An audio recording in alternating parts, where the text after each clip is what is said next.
What's this place? This looks magical. It's my studio. That's cool. Yeah. So what does it mean, make it brutal? Oh, that was for when I was working on that was when I was producing the songs of my EP. Yeah. And then I didn't really know what they should sound like or different than what they sound live. So I was just trying to kind of hold on to, any principles. And it's like, yeah, like it should be brutal in general, not for the EP, just in general, like, or like a condensated drop of an elephant stone, like, Uh-huh. so yeah. But what That's does just brutal mean to you in a musical setting or in a creative setting? just that it would be something Mm-hmm. strongly what it chooses to be. Doesn't mean that it has to be loud or ugly or just that whatever it is boldly that, you know? You know what? That's something that really struck me when we first met. Like a lot of people have problems being themselves, being natural, being honest. I don't think you have that problem at all. Like I first met you and I immediately had a feeling that I'm really talking to you, that I see you. And Same. thank you. But with a lot of people, at first, when you meet them, everybody's kind of acting a little bit, acting to please, acting to, I don't know, to be somewhere else. In the end, they are somebody else, and at the end, you discover that wasn't you. But with you, I had the feeling like you're a natural with music, but you're also very natural in human interaction. And was it always the case for you, or was it something that you had to discover or to unravel, or how was it for you? Well, thank you, because that's a very nice thing to say. I don't remember searching for that. I mean, I don't think about it too much. Yeah. I mean, of course, if something's natural to you, you don't think about it. That makes sense. Yeah, but I think I was able to learn a lot of things from working with you that way, because it also transcended, or it was the same thing with your music. I felt like it has to be like this. There's room for discovery and making things up in the moment, but also I trusted you from the first moment. That's so nice. I really had such a beautiful time working with you because I felt, yeah, it felt so organic. I was thinking how fortunate it is that we're having this conversation after we played together. Mm-hmm. Kind of Yeah. gives us such a big scope. Yeah, we can relive the experience maybe a little bit together. Okay, so you sent me a text and I took 3 weeks to answer. That's true. Yeah. Yeah. Then I said, I apologize. This happens to me a lot. Yep. um, no, I was very, very excited to hear from you because I, of course, knew who you were. We met already in Den Bosch. You were Mm-hmm. playing with Jasper Blom. Yeah. And I was playing after with Perceli. Mm-hmm. And then you were sitting there so peacefully in the dressing room. And then, like, I don't know, we said hi, we introduced each other. I already knew who you were. And then, like, 3 hours later, you were like, hey, I listened to your album. It's so Yeah. beautiful. And I was like, wow, this man is fast. Yeah. Yeah. Yeah, I got a feeling, I got a feeling that you were serious in a way, and you were very confident, and I didn't hear a note of what you guys played when I had to leave after the concert, so I didn't hear what you guys were doing. But sometimes you get a feeling about somebody. You get a feeling, oh, because you meet so many people and you say hi to so many people. A lot of things also pass you by somehow. Mm-hmm. But when you get a feeling, I think we have to follow that feeling. So I checked out the music and I really liked it. And of course, then I became a fan and Oh, thank you. yeah, was Right, like curious to know more about you. And then we invited you to the Klang Festival in Köln and gave you kind of a carte blanche to choose musicians from the Cologne scene or put together with people from your scene. Can you tell me a little bit about that process, how you thought about this instrumentation that we had in the end with Shannon Barnett on trombone and Lewis Cole on drums and myself on synths and mellotron and you yeah. on the bass and vocals?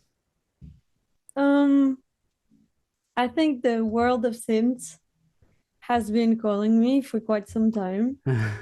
Um, I always played acoustic music and have been doing that for many, many years, and often had inspiration from electronic music, but immediately just thought, okay, how do I make this happen acoustically? Um, I think part of it is also because I started playing so much with Lewis Cole, and his music and Genevieve Bertali's music also involved more synths, and they became such close friends of mine that I mean, I was feeling it already before that, but that was kind of something that had been pulling me. And I really like as well the kind of harmony as in a lot of melodies together. And I think that's how I've written most of my things in the past few years. Now I'm a bit in a transition, but past few years has been like that. So working with voices or working with Perceli, that is like, a horn, like a trumpet, saxophone, and voice. And bass. And bass, yes. Yeah. Yeah, and bass, exactly. That is such a nice combination for Oh, me. Like, totally. I just love to have like low spectrum, middle, like slightly empty, and then, a bit on the higher, I mean, high, mid, but to have a lot of space in between, I really, really like. So, What does flutes, that, sorry, but what does yeah, that please. space do to you? Just sounds fresh to me. Kind of, it's so pleasant to my ears. Like, yeah, it has so much openness for harmonies to be ambiguous and mysterious in a way. Yeah. So yeah, I was thinking, oh, it would be so nice to do something with flutes, and then, the mellotron in a way can be a way of flutes, and I was feeling the calling of the synths and stuff. So I think, yeah, part of that was okay,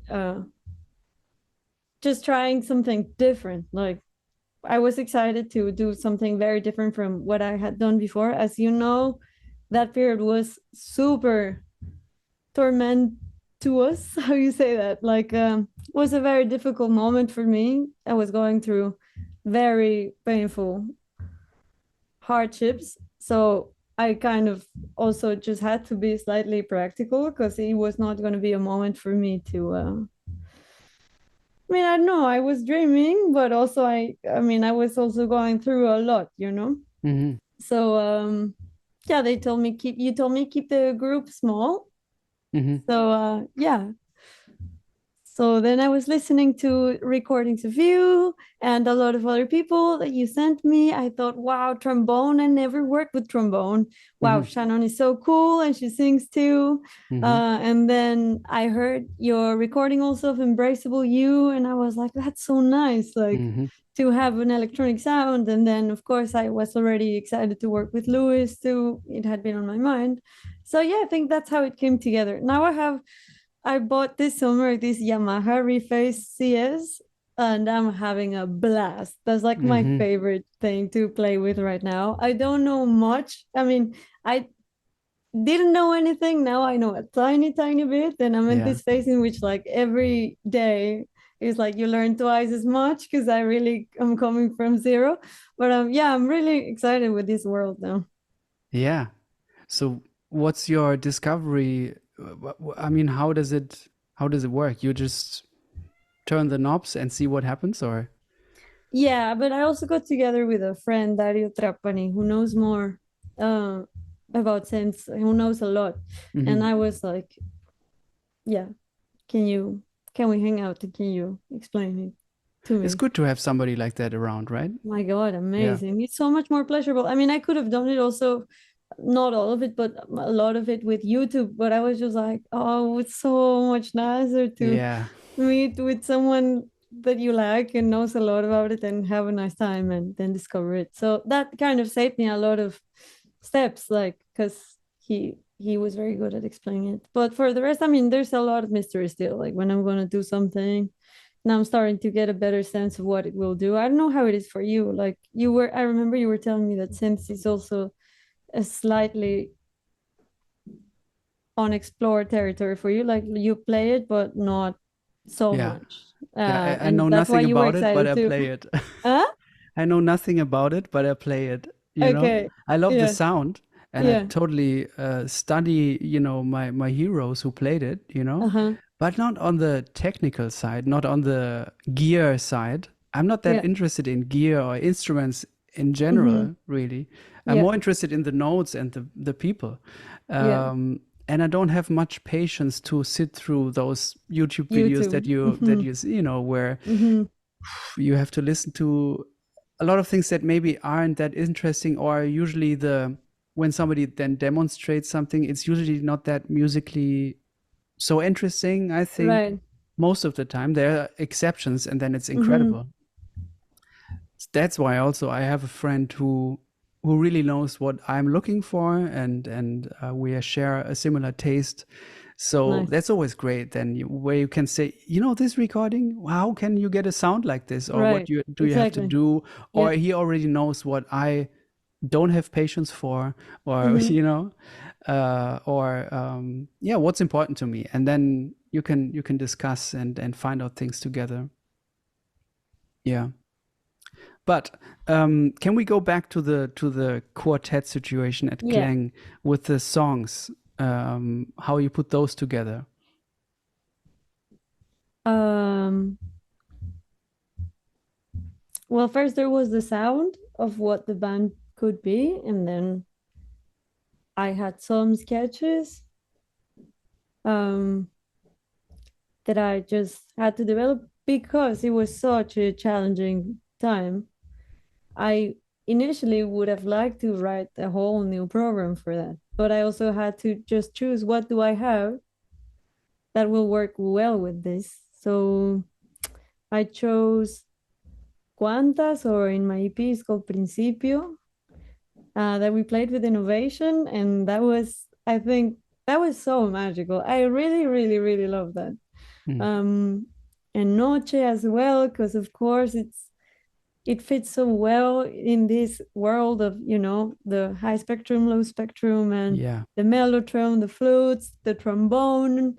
yeah, Uh, then we played a sketch that I'm actually now reworking, of the "Isn't it normal yeah, that I feel pain?" yeah. Because I had also a beat from Lewis. So then The I was like, backwards okay, beat. uh, He told me it's like he thought about sort of the beat as kind of a backwards beat, like it's a beat that he turned around and it's actually something else. oh, the way I wrote on it was not the way he heard it. No, no, no. The way the beat that he's playing, he said, Mm-hmm. is Uh-huh. kind of a beat in reverse. An actual Oh, beat, but in reverse. wow. Yeah. I didn't know that. That makes sense. Yeah. It sounds really That's really cool. cool. Yeah. Yeah. Well, same, just develop a song over that beat. I had that sketch. That's kind of often, I often just do that. Either I'm, playing around with an instrument and then get a sketch, get, a thing, or there's all these voice notes from me on the bike or something. So grab one and try to put little pieces together. Like voice memos that you sing in the park. Yeah, all of them Nice. are like. Yeah. Did Noche also start like this? Mm, no, actually, Noche I wrote because I was in Siena. I think it was 2019, doing the jazz workshop that they organized there. I got a grant to go spend those 2 weeks there, which was very cool. And then Ambrose Akinmusir, I never say his last name well, but he was there, and I was in his ensemble, and he said that he liked doing that exercise of writing a song within 1 hour, or maybe he said half an hour, but I was just like 1 hour is probably okay, to try to have a finished composition. Yeah. And also Jen Shiu was there that week, and she was showing us this system of having numbers, like 1 is a semitone, 2 is a whole tone, 3 minor third, etc. So she was like, yeah, what's your birthday? Yeah. So my birthday was like, ooh, ooh, ooh, ooh, and then one more note that I left out. I mean, I just made a melody. I rearranged I mean, those are the intervals. That's my birthday, but you know, I just chose a melody that I liked. And then that same day, Ambrose was like, yeah, I like writing songs within 1 hour. And I had a poem that from living here in Amsterdam, I was already living here. What am I saying? Yeah. I woke up in the middle of the night in my house in Amsterdam North, and I really felt like, wow, the night somehow really reminded me of the feeling of the night where I grew up.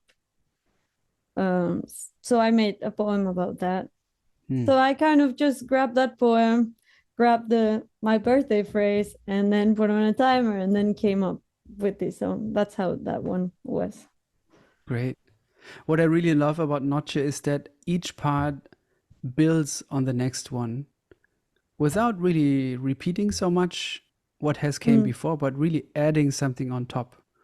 I had a lesson with Guillermo Klein last year about composition, 2 lessons actually, and it was really great. And we talked about a B section. What's a great B section? Okay. The one that makes the A section feel good again? Yeah. It makes the A section feel good, but also adds a new material that is maybe even not, it's logical that it comes, but it's also a surprise in a way. And then it makes you want to relive the A section again, or the next, you want to go somewhere else after that. But it has to add new content. And I feel like each part in Noche is another B section after that. It kind of builds on top. That's nice. With the chords also, where, it becomes bigger and bigger in a way. It's really cool. That's very nice. Thank you. I didn't even notice that we had started the interview. I thought we were testing the microphone, and suddenly we're in it. Yeah, suddenly we're in it. It's not an interview. Like, hey, nice to see you too, Pablo. I'm doing good. Thank you. How are you? Yeah. Thank you for checking out the podcast. If you enjoyed these conversations, please join me on patreon.com/Pablo Held for more educational videos on various musical topics, early access to episodes, lead sheets, online hangouts, listening sessions, music recommendations, Bandcamp discount, and more behind-the-scenes stuff from the podcast. The generous support of my Patreons helps me to pay for the running costs of the podcast, and it also helps me to keep it going into the future. Thank you so much, and let's get back to the episode. Quantas. I think Quantas is my favorite song. Really? Yeah. What's the new name of it? Principio. That's another song where I feel like I couldn't anticipate each section that comes after the next section, but in the end, it all makes total sense. So that I'm interested in that journey from where you start with the song and where you end up. Yeah. I was thinking it's funny that Ambrose comes up again, actually, for this one, because I wrote that one a very long time ago, like 2017. And it's a song about growing up, or, stages of growing up. And I had a poem or a text, like I just write in my notebook all the time. I had this text. And then I was really listening to Barta during that time. Barta. Who's that? It's a song by Ambrose. Okay. Barta. Mm-hmm. and it has this. So I was studying, and I straight up just kind of was inspired by that, and then just wrote over the poem, finding my own harmonies and stuff. Mm-hmm. And I always want or would love if it could happen that the lyrics amplify the music and the other way around. So, just, oh, this place feels like it should open or get darker or Mm-hmm. whatever.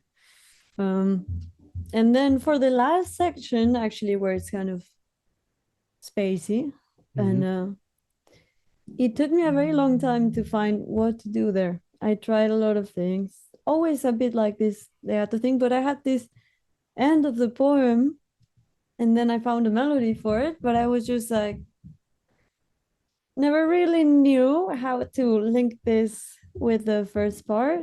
And yeah, I don't know. I think I played a solo concert in which I brought the harmonium, Mm. and I tried. Then I played this song on the harmonium, and then it was so natural to do it that way, Mm-hmm. and I really loved it. So kind of stayed the arrangement. Mm. Da da do da do do do do do do. We talked Yeah. about that moment. Yeah. What did we say? I don't know what we said, but I remember this. It came up, and it's still, it's a moment where everything like lights up in a way even brighter than Yeah, yeah, before. yeah. Yeah, because that's where the poem says, uh, I mean, I take it from a bit before. After came the promises of what would be when life was at its point, like ripe. Mm-hmm.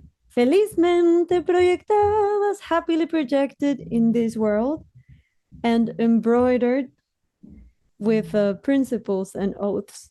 So that's like the brightest moment, Mm. So that's why the harmony does that. There you go. Mm-hmm. Yeah, beautiful.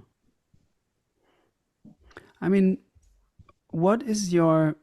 Do you have kind of a set of ethics that are important to you when you lead a band? Well, I think that everyone feels good and has a fair treatment would be the first one, of course. Um, and then besides that, I don't really know what to say. I mean, you mean stuff like what kind of individuality they should have or creative space they should have, or what kind of things are you thinking about? You can take it wherever you feel, this topic. But my initial idea was to talk about what is important to you when you lead a band, not in terms of the others, but like what you give, Oh, what I how give. you lead, you know. Uh, I am so curious. Can I ask that question to you so I understand a bit what kind of things you're thinking about? Well, I try to lead a band the way I would like to be. I think about how I would like to be treated if I would be a side person in Yeah, this that's setting, beautiful. Yeah, So I try to look after the people. right. Yeah. Although I like a certain amount of challenge Uh-huh. and inspiration also to give as a band leader in terms of not let everybody do what they're Comfortable with all the comfortable time. with Mm-hmm. or inside their comfort zone, but also give something that takes them out of their comfort zone. Yeah. And do you think about that while you're writing the music, or is that an afterthought? Sometimes, yeah. So sometimes I think about, my bassist is Robert, Mm-hmm. Robert Landfermann. So I think about what would be something that he might like to play here Yeah. sometimes. Or I might think, I would love to hear something like this from him, Right. once in a while, That's so I beautiful. write something Yeah. like this. Or I've never heard him play something like this, or, a challenge a little Uh-huh. bit. always with the first thought that you think about the person first, not in terms of, yeah, whoever's going to play it. I want the bassist to play this. It's more like Ah, who's yeah, playing. yeah, And yeah. when I see you with the ensemble grande, I feel like you really think about the people who are there with you on stage. That's very nice. I was thinking while you were saying this that that makes sense because you know your band members, especially Robert, for many years now. You've been working together, so of course you have that information of, oh, what would he like playing and things like that. Hmm. So I'm curious how it would have been the first time you played together. And Yeah, the choosing, first because time I sometimes you just bring the music you have, right? totally, Yeah. totally, yeah. First time we played together as a trio was they were already the established and older students of Cologne, and Uh-huh. I was the young hotshot coming to town, Okay.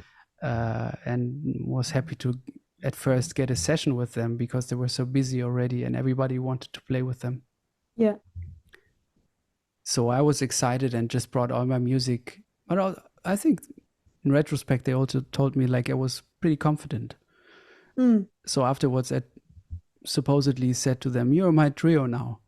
Okay. And they were like, all Like, right, whoa, okay, where's the t-shirt? yeah, yeah, right. Should make a T-shirt. Yeah. Nice. I mean, I think, yeah, first time we played with Ensemble, it was definitely like this. That was actually my graduation project from the conservatory. And I just had all these beautiful friends that I love so much personally, and also very fortunately are some of my favorite musicians in the whole world. So I was thinking, how do I get as many people, as many of my friends on stage with me? Because my parents are going to come and they have never Mm-hmm. visited me in Europe, and it's a special thing. And Mm. I had been listening a lot to Totola Momposina, this Colombian legend. And her music is mainly drums and voice in many of Oh, the albums please, because please, it's traditional. Yeah, please recommend an album. What's the album that my God. I should get? I don't know this person. La Candela Viva. La Can, La Candela La Viva. Candela Viva. Okay, Incredible. cool. That is like you put it on and it's like sunshine will flood Ah, wherever you are. It is magical. So mm-hmm. I had been listening to that a lot, and then I don't know. As I tell you, like this thing of I was also, I guess, excited to break free. Already I was doing it, but from the maybe traditional jazz sounds I had been in for so many years, with a quartet that the pianist plays chords and there's a bass player and something. Like I just, yeah, I was looking for something else, and I absorbed so much folkloric music as well in my bringing, and was kind of coming back to that. And yeah, voice is something I always wanted to do. So I thought this is my chance. Mm-hmm. So I wrote something, then I was like, five voices seems good. And wrote some more. And then, okay, I love these two drummers and I want the sound of like a drum ensemble. Amazing. They're two of my best friends. Here we go. Same with Jose and Alistair, the Mm-hmm. horn players. So I remember having a very strong feeling of I had individual sessions with each kind of organ of the group, like with the singers, uh, with the drummers, with the horn players, and the person was the main feature, Yeah. of course, like this yeah, this way of doing music, which is free kind of people who are improvisers and that kind of treat music as a ritual, and Mm-hmm. have a vision of something kind of beyond just their playing. And I write, or then especially, I was playing songs, and I played them many times. So I always wanted to find this in between zone of composed music and improvised music, and which is actually pretty hard as a band leader. I'm sure you will agree, because it can be like, do whatever you want, but just not that. Yeah. And then you're just Yeah. like, you know? Mhm. So I think because I had these sessions with each group, it was really magical because I just remember that was the moment I understood, wow, this is why improvisation is so exciting and beautiful, because whatever the musician does there kind of skips that step of interpretation, because it will come from a place in which their ears and heart told them, we have to play this now. Yeah. And then it is already, music loaded with intention. Whereas sometimes when you take composed music, you need to first figure out what's the music and then try to figure out the intention. I mean, it's not always the case, but it is, that step of interpretation. Like, here is this composed music, and a gesture that it's improvised when it comes from a pure place is just perfect in itself. Mhm. Like, there is no way that is not great art, because it comes from a place of intention and message and everything. So I had these pre-improvised sessions with each organ, and I was like, wow, so fascinated by the sounds. For example, the first session we had with Alistair and Jose, I just was really into clusters then, because I was really recording. I'm going in a long journey. Go ahead. But I had this game I really liked playing at that time, which was, I will sing a song. I record on Logic. I think the first one I did was Recuerdos de Ipacaraí. Una noche tibia nos conocimos junto al agua azul de Ipacaraí. Tú cantabas triste por el camino, viejas melodías en guaraní. This one is nice because the melody in itself sounds so much like a chord progression, Mhm. It's like, so I like to record that song. So say each track, each note would be a singer. All of them were me. But for example, una noche tibia nos conocí. Let me see. Ti, si. So I would go like, una noche ti, si, una noche. So noche. I mean, I would take each note, I would write them down, and then turn them into a cluster or whatever chord would come out. Like each phrase would become a chord. So I have la ba ba ba wee la da da da da. Put all the notes vertically, then you get a chord. Yeah. So I would like to record a lot of songs in that way, just because I was searching for different harmonies, and I never know how to find different harmonies. I always want something else than what is obvious to my hands, and I never know where to find it. I found the different tricks at different times, just to, how can I find a sound that is fresh to me? Yeah. So that's the game I was playing there, taking any song. We lived our little drama. I remember I also did. And then you get these magical clusters. And then sometimes the B section becomes like 2 bars, because it's like only 2 phrases actually. And then the A section has a lot of melodic material. So it's really long, or the other way around. So can you yeah. explain again? So I'm trying to understand. So you're taking a melody Yeah. and take all the pitches together Yeah. and then they become one chord. Yeah, exactly. Like, if you, of course, often you will repeat notes, right? So Yes. you just, you just don't repeat it. You just put them all like that, and then you have a chord. But So- where's the melody then? The melody's gone? Yeah, this is just a thing to get chords. Right. Okay. Yeah. But then actually, if you use those chords to comp the melody, it sounds pretty freaky. Yeah. Even though it is the actual melody, it always gives such a different harmony. Oh, not always. I mean, for example, in the case of the first song I brought, it's pretty clear that it's, the harmony. But yeah, it often gives a very different connotation of the harmony than the one that the song originally had. Yeah. So yeah, I analyze in the melody which syllable with which lyrics is on the same note, and then I would just sing that and wait for my turn. Like, I do a lead track with the melody and then wait for my turn for that syllable to come again and just sing it and hold it. So then I get like all the lyrics, but in a sustained cluster. Wow. So Yeah. I was playing with that a lot. So I was Mhm. really into clusters during that period. So I had a session with the singers in which we would play these clusters, and I, made these little mechanisms for the song Olas, Mhm. which is like a composition, but it's improvised. So it's just mechanisms Yeah. of stuff that is interesting sounding to me. Is that on Uh, the first Ensemble yeah, that's in Grande the live album? album. That Right. was Okay. actually our first concert ever. Yeah. Um, Wow. yeah, that was It sounds like a band.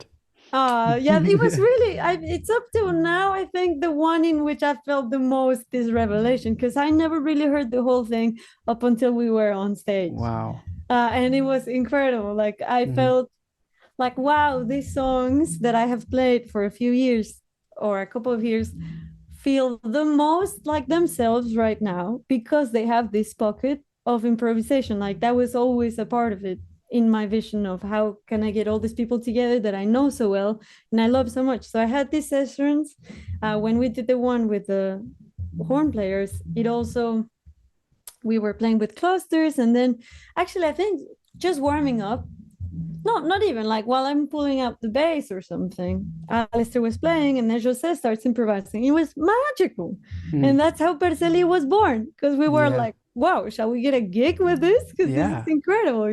Yeah. And with them, I felt the thing I've never, I mean, it's really a treasure I'm going to take to my grave. Like, Yeah. we never have to talk about anything, it's just music.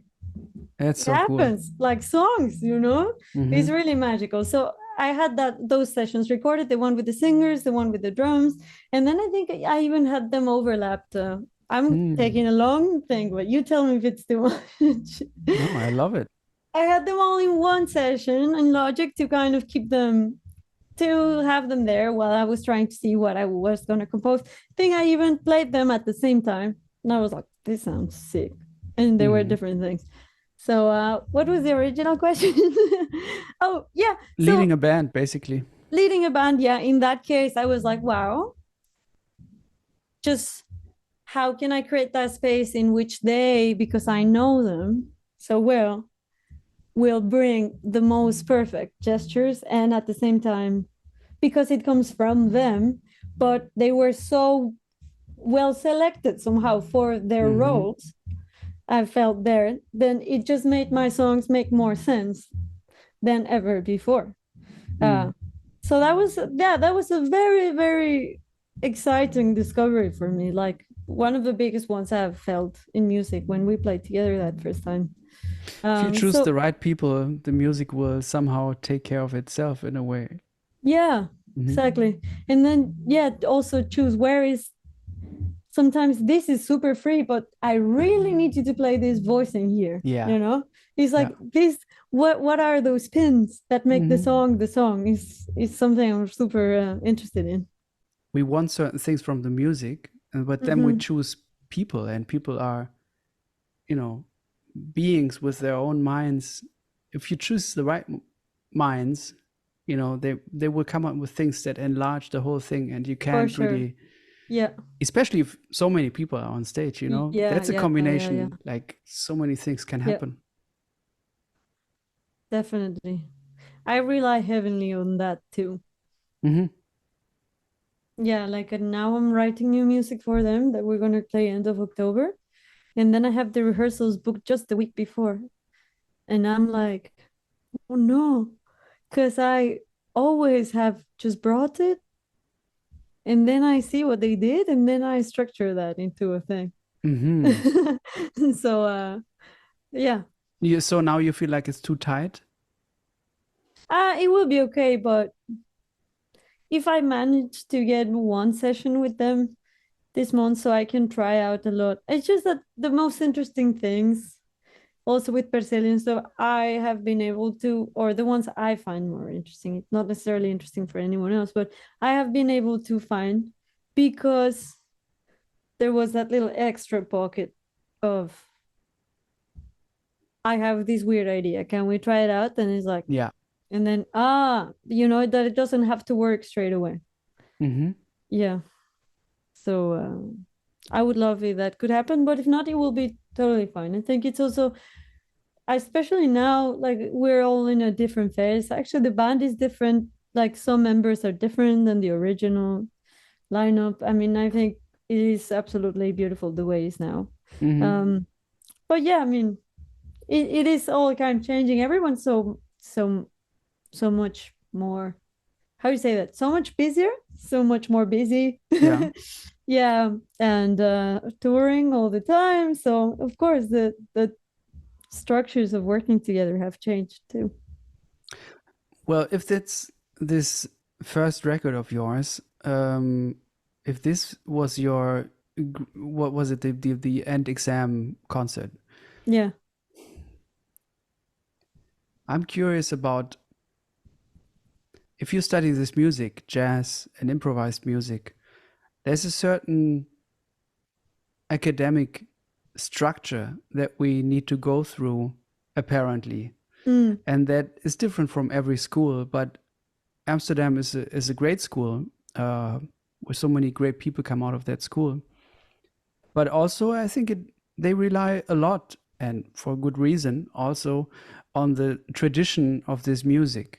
mm. Um, and when I hear this record or the record that came after that, I wonder how much at home you felt in this system, or what you got out of it that then supported your own vision.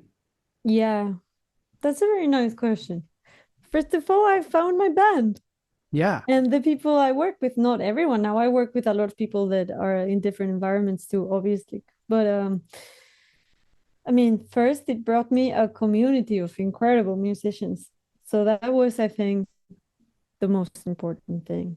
But also, yeah, what I was searching for was different than many of the classes material, but it never really bothered me too much. I was also very excited to understand. I mean, remember the first year, I had this amazing theory teacher called Walter Stuhlmacher, who really opened my world. Like, I just was so marveled to understand harmony a bit better because I came from it's also good, but you know, I had studied with more like what they call the Berkeley approach, Hmm.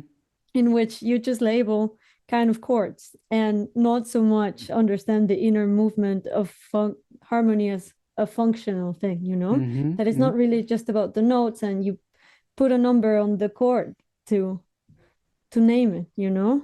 It's more about like, what is it? Then this diminished chord is the same as this other thing. So, I mean, for me, that was super interesting. Yeah.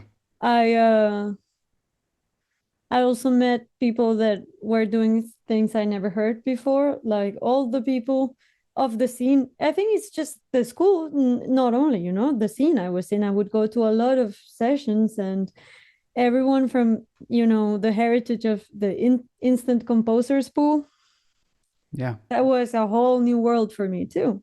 Hmm. Freely improvised music done with this dedication, you know? And Hmm.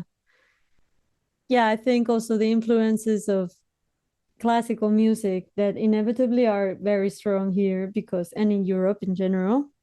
I mean, in Mexico, people have very strong foundation also with Latin American folklore and things like that. And that informs jazz musicians in an amazing way that is different than the European music informs jazz musicians here, you know? So that was opening a lot of sounds in my mind. Um, for example, Taiseme, the guitar player, a dear friend and guitar player I work with sometimes, he showed me this album called Equilibrium by Sissel Vera Petersen and Hmm. Mikael Anderson, I think. Am I saying this wrong? I, Um, I don't know this. it's a trio with Hmm. guitar, clarinet, and voice. Hmm. And that was on my first year here. And then she was singing like these open voicings, uh, just with her voice, like, oh,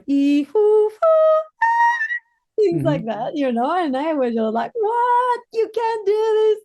And then Hmm. I thought, of course, then as a singer, then I can also have harmony, because if I am in a reverberant space, then I get chords, Mm-hmm. or things like that. So there was a lot of like new things that I think eventually, like, I'm so grateful for the worlds it opened for me to find the language that feels mine. Yeah. I mean, not mine as in a possessive way, but that I feel at home with now. And, Yeah. you know, yeah, I think that wouldn't have happened in the same way. I'm sure it would have happened in a different one, but now it's a strong part of my values and everything. Mm. And, Rainier Bass was super inspiring to me also when I came here. Mm-hmm. And Ben van Gelder. And yeah, a lot of people. Ernst Kleiro, my bass teacher, Mm-hmm. a total music lover and amazing bassist, But this openness yeah, of improvised music, I think, Mm-hmm. brought me a lot. I'm interested in the theory teacher. Oh yeah, So he's can you great. tell me, like, what are the things that you still think about that he has shown you guys? You know what? Because I haven't been writing music so much like that, with this kind of more, I don't know how to say, because it's not common, but I haven't really been writing like in this European functional harmony way in a very long time.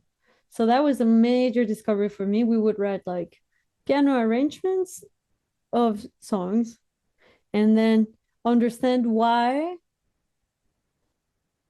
this voicing sounds good and this one is not satisfying. So stuff like, yeah, if you have the third repeated, it's not Mm-hmm. gonna feel so good. I was like, Mm-hmm. whoa, that's true. I hear it.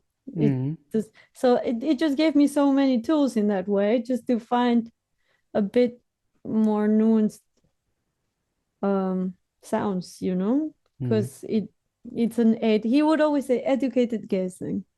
Uh, so we did a lot of piano scores and then analyze pieces. And I had also this class. I'm going now to a different teacher, so it was not it. But just to analyze Ravel's music and stuff. Mm-hmm.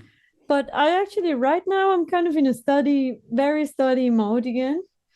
Um, Past few years, I was more just like writing from my voice and going more for like energies and things like that, and transcribing music sometimes to find what that could sound like. Mm-hmm. Um, but right now, I really feel like I want to be a student of music more. I mean, you never stop, but so I I got these books like Arvo Part Mm. scores and the manuscripts also. I don't know if you know this book.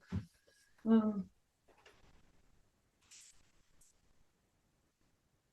you know this one? I'm about to start it. Oh, I mean, I just started yesterday, so I don't know so much yet. I don't This know it, one that but isn't that ECM also a issued. piece? Yeah, it's the album, but I think it has the original manuscripts. Oh, would you So show them then, for a second? yes, which he's someone that really fascinates me, Arvo Part. So he's like my total Yeah. music father, grandpa, but he Yeah. doesn't know it yet.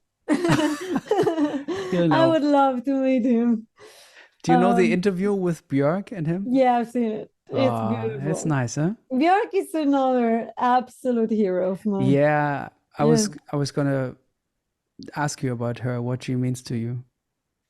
Yeah, I actually met her once in a party Whoa. in Reykjavik. I was just had a layover there, and my friend Jelena Čirić, she was singing in a choir, and it was a festival organized by Sigur Rós in the Harpa, the main hall there. Beautiful place. And then, yeah, then she was like, let's go to the after party in the backstage. And then I was like, who's that woman that looks like? And she's like, it is Björk. Whoa. And she had the Utopia look that night, I remember. But I had not listened to her music then. Mm-hmm. I hadn't. So I remember I Which felt year is this? strange. This was end of 2018. Mm-hmm. Uh, and I saw her, and she actually was like not orbiting because it was not with me, but just, when you're in a party. And she actually spent a lot of time that day. I remember just kind of looking at people by herself, and she was always kind of close to me. And I felt so strange because I was just like, I have, as you said, such a strong feeling just by how people talk about her that this is going to be someone important for me. I just Mm-hmm. have never checked out her music. So I sat in a couch, and then she came and she sat next to me and she said, "Hi." And I was like, "Hi." And then, uh, because Harpa is all made of glass, there was also a northern light happening right then. So it was just like Iceland, Wow. Iceland explosion. But yeah, I didn't even know what to say because I had this feeling like you are so important to me, I can tell, but I don't know your music, and I don't know if this is weird. Did you say to her? No, I didn't, because as soon as she said hi, I said hi, and then someone came and Ah, started speaking Icelandic with her. So that was it. We didn't talk anymore. yeah, your little Björk moment. My Wow. little Bjork moment. And then I was traveling from the Siena trip I told you in 2019, um, doing the Interrail thing. That was the thing I discovered. Mm. And I did an insane thing then, or it's not so insane, but yeah, like I just went with my bass from Amsterdam to Italy with the train, and then after I didn't know where I was going. I mean, that's like 2 days or something. Mm-hmm. Then when it was over, I didn't know where I was going, so I don't know. I was just feeling out life. So I was there with this in this train that I had endless rides on with my bass. Wrote someone I found on the internet that had like a cottage in the Trentino Veneto area, Mm-hmm. looked nice and naturey. I grew up in nature, so I really have missed it Mm-hmm. sometimes during these years living in the city. So I was just like, yeah, I need that, especially after finishing school. Uh, and I remember I felt like I had not felt excited listening to music in a very long time. Mm-hmm. Like, when you feel that the world goes like, it's such a Mm-hmm. special feeling. It's a treasure every time that happens. Yeah. And it hadn't happened to me in a long time. Mm. So I was on that train, and then I put on my headphones. I was like, let's check out what Björk is. Yeah. And, headphones, and I was just reading the lyrics. It was so magical because I was there on the street by myself that I had no idea what it was. And then the big mountains started appearing. And I was listening to Post first. Whoa. And Okay.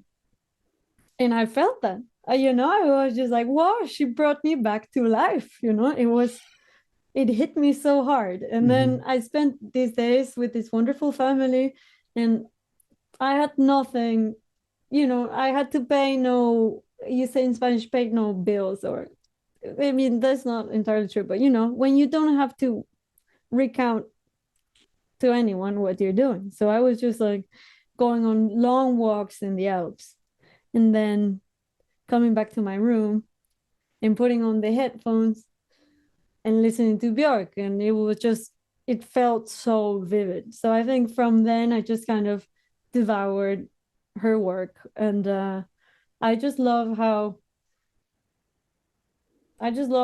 she really goes for the sounds that are in her heart and Yeah. is an innovator. So that's what's very inspiring to me. Yeah. Totally. Have you checked out her podcast? Is a podcast? There's a podcast where she talks about each album and certain songs and how she wrote them and how she produced the album. Yeah, Is really good. amazing. Is really good. Yeah. That sounds cool.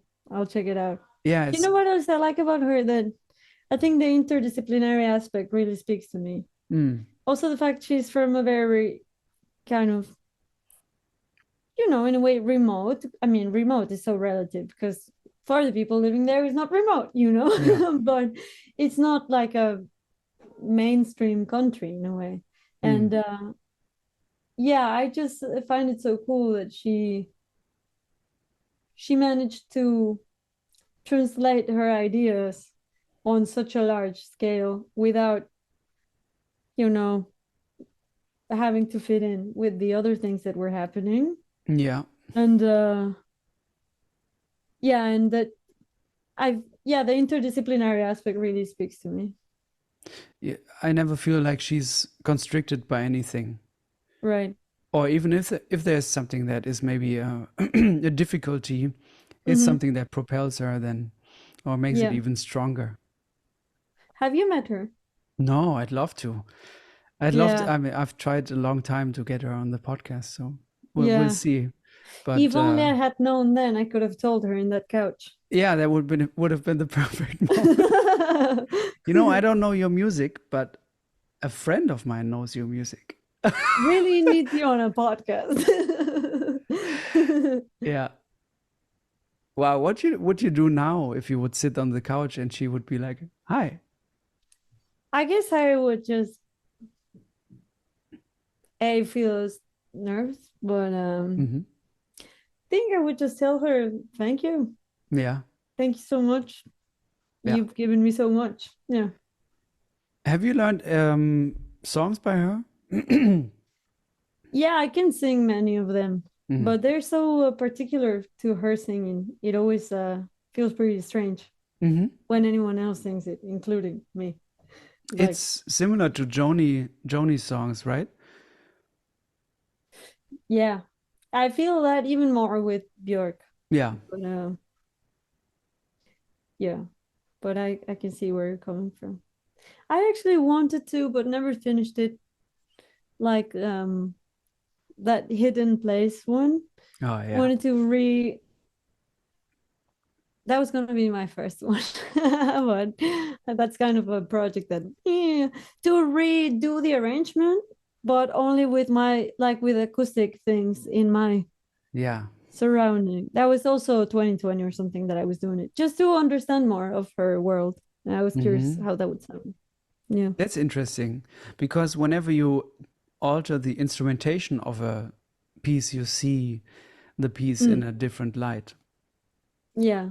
Like with classical pieces, when you if there's an orchestral piece and then you hear like the piano reduction, or vice versa, if it's a piano piece and then Ravel puts it into an orchestral setting, or lately I heard Le Sacre du Printemps played on Mm-hmm. two pianos by Martha Argerich and Daniel Barenboim, and you just hear the the composition in a totally different way. Somehow the notes become more approachable, for me at least, Mm. if you hear it in a different instrumentation, or if you Right. play Bach on a keyboard or whatever, Yeah. Yeah. you see it in a different light. I think sound is the first thing we absorb when we're Hmm. listening, like the kind of timbre thing. Like that is really the make it or break it Yeah. for every human kind of. Yeah. Unless you kind of push it further and train your ears. Sometimes I have this with a lot of songs I love, for example, from Brazilian pop or something. Then I often overlooked them because I didn't like the sound of the arrangements from the 70s with like the electric bass and the synths and the kind of, and then someone made a cover and I was like, oh my god, this Hmm. song. And kind of, yeah, Yeah, but that's those like another moments skill also make you reappreciate the original version. At least for sure. Then you that's love for it me. too. Yeah. Yeah. And it makes you love more songs that sound like that Hmm. you wouldn't have loved before, Yeah. maybe. A different perspective changes everything, like a listening perspective. Like Yeah. right now, or for the past couple of months, I've been checking out more piano sonatas by Mozart. Uh-huh. And I was never really a Mozart fan, or of course I respected, his whole thing, and the music and everything that he has accomplished is incredible. Um, but the music of Ravel or Stravinsky touches me in a different way. But right now I'm listening. I heard this one piano sonata. I think it's number 16, and the second movement. And listening to it, and I felt like, whoa, whoa, the way he's developing the material. you know, and the material is nice, Yeah. is simple in a way. It's childlike at in some moments, very sweet. But then it really hit me like, wow, the way he's developing that material and what he does with one idea is Yeah. so deep Yeah. that it made me check out as much as I could from the piano sonatas, you know. Right. And now I hear everything in different light, and Exactly. it's killing, you know. Yeah. It's deep and it's moving me in a different, you know. It had to take this one different Yeah. listening perspective. Yeah. How often does that happen to you with lyrics, or did that even happen that because you know the lyrics of a song, then you love it more? Hmm. To be honest, I've been for most of my life, I've been a little bit mm, lyrics haven't been that important to me. I have to say for a I long see. time. Yeah. But certain artists where I feel like I can't resist the lyrics, I have to listen to them Mm-hmm. because I naturally gravitate towards other things in music first. Mm-hmm. But there are certain artists like Joni or Björk sometimes, you know, Mm-hmm. Madison Cunningham, or like people where I have to listen to the lyrics. Like Right. I can't help it, you know. With Yeah. you, there's the problem that most of the time I don't understand what I know. you know. I Yeah. would love to. It sounds incredible, and I'm listening really hard, but I can't understand it, you know. I know. But you know what I'm It's talking about okay. when Yeah, somebody yeah. makes you listen, you know. Yeah, yeah, yeah. And oftentimes, especially in jazz, I feel like, and especially sometimes when German people sing English lyrics, Mm-hmm. I feel like, are you really aware of what you're singing? Because it's not reaching me. I don't understand the words, although I Okay. can speak English. Yeah. You know, it takes a certain kind of artist, I feel, to really grab your attention or Mm. my Yeah, attention, yeah, yeah, yeah. you know, towards the lyrics. So, um, how to, that's a good question maybe that we could talk about, like how does one deliver lyrics so they stop being words and really get to you? Yeah. Because when we talk, we don't think about the words, Right. we think about what we want to get across. Yeah. And when we think about the lyrics, when we play a song, Yeah. it makes us rethink or rearrange our ideas of how to approach a song. Because when Yeah. we know what it's about, Yeah. we're going to play differently. Right. Yeah, that somehow feels a little bit like this thing we were talking about, the improvisation having the perfect, being perfect because it comes from an intention. Like when we're talking, it also, the emotion is there already because it comes from a need to express a thing. We are not interpreting it, we're just putting the inflection on it that we needed to. So then I guess when we have a song that we are going to perform, we could try to understand what that means, you know? Mm-hmm. But I think for that, I've noticed in myself, I mean, I think it's been some time in which I work a lot like on interpretation because often now I play mostly my own songs and that just kind of comes from, I mean, I know exactly what it is about, you know? Yeah. And I never have managed to write about anything I don't feel. Why Uh, would you? You know? yeah, I know. But some Yeah. people, which is beautiful, that they just develop the craft and write and write. And I kind of, it is the same as journaling to me. Like Mm-hmm. it just comes out, whatever. Like I've never written anything. I mean, I guess exercises every now and then, but always is like something was really boiling. But that part actually has been,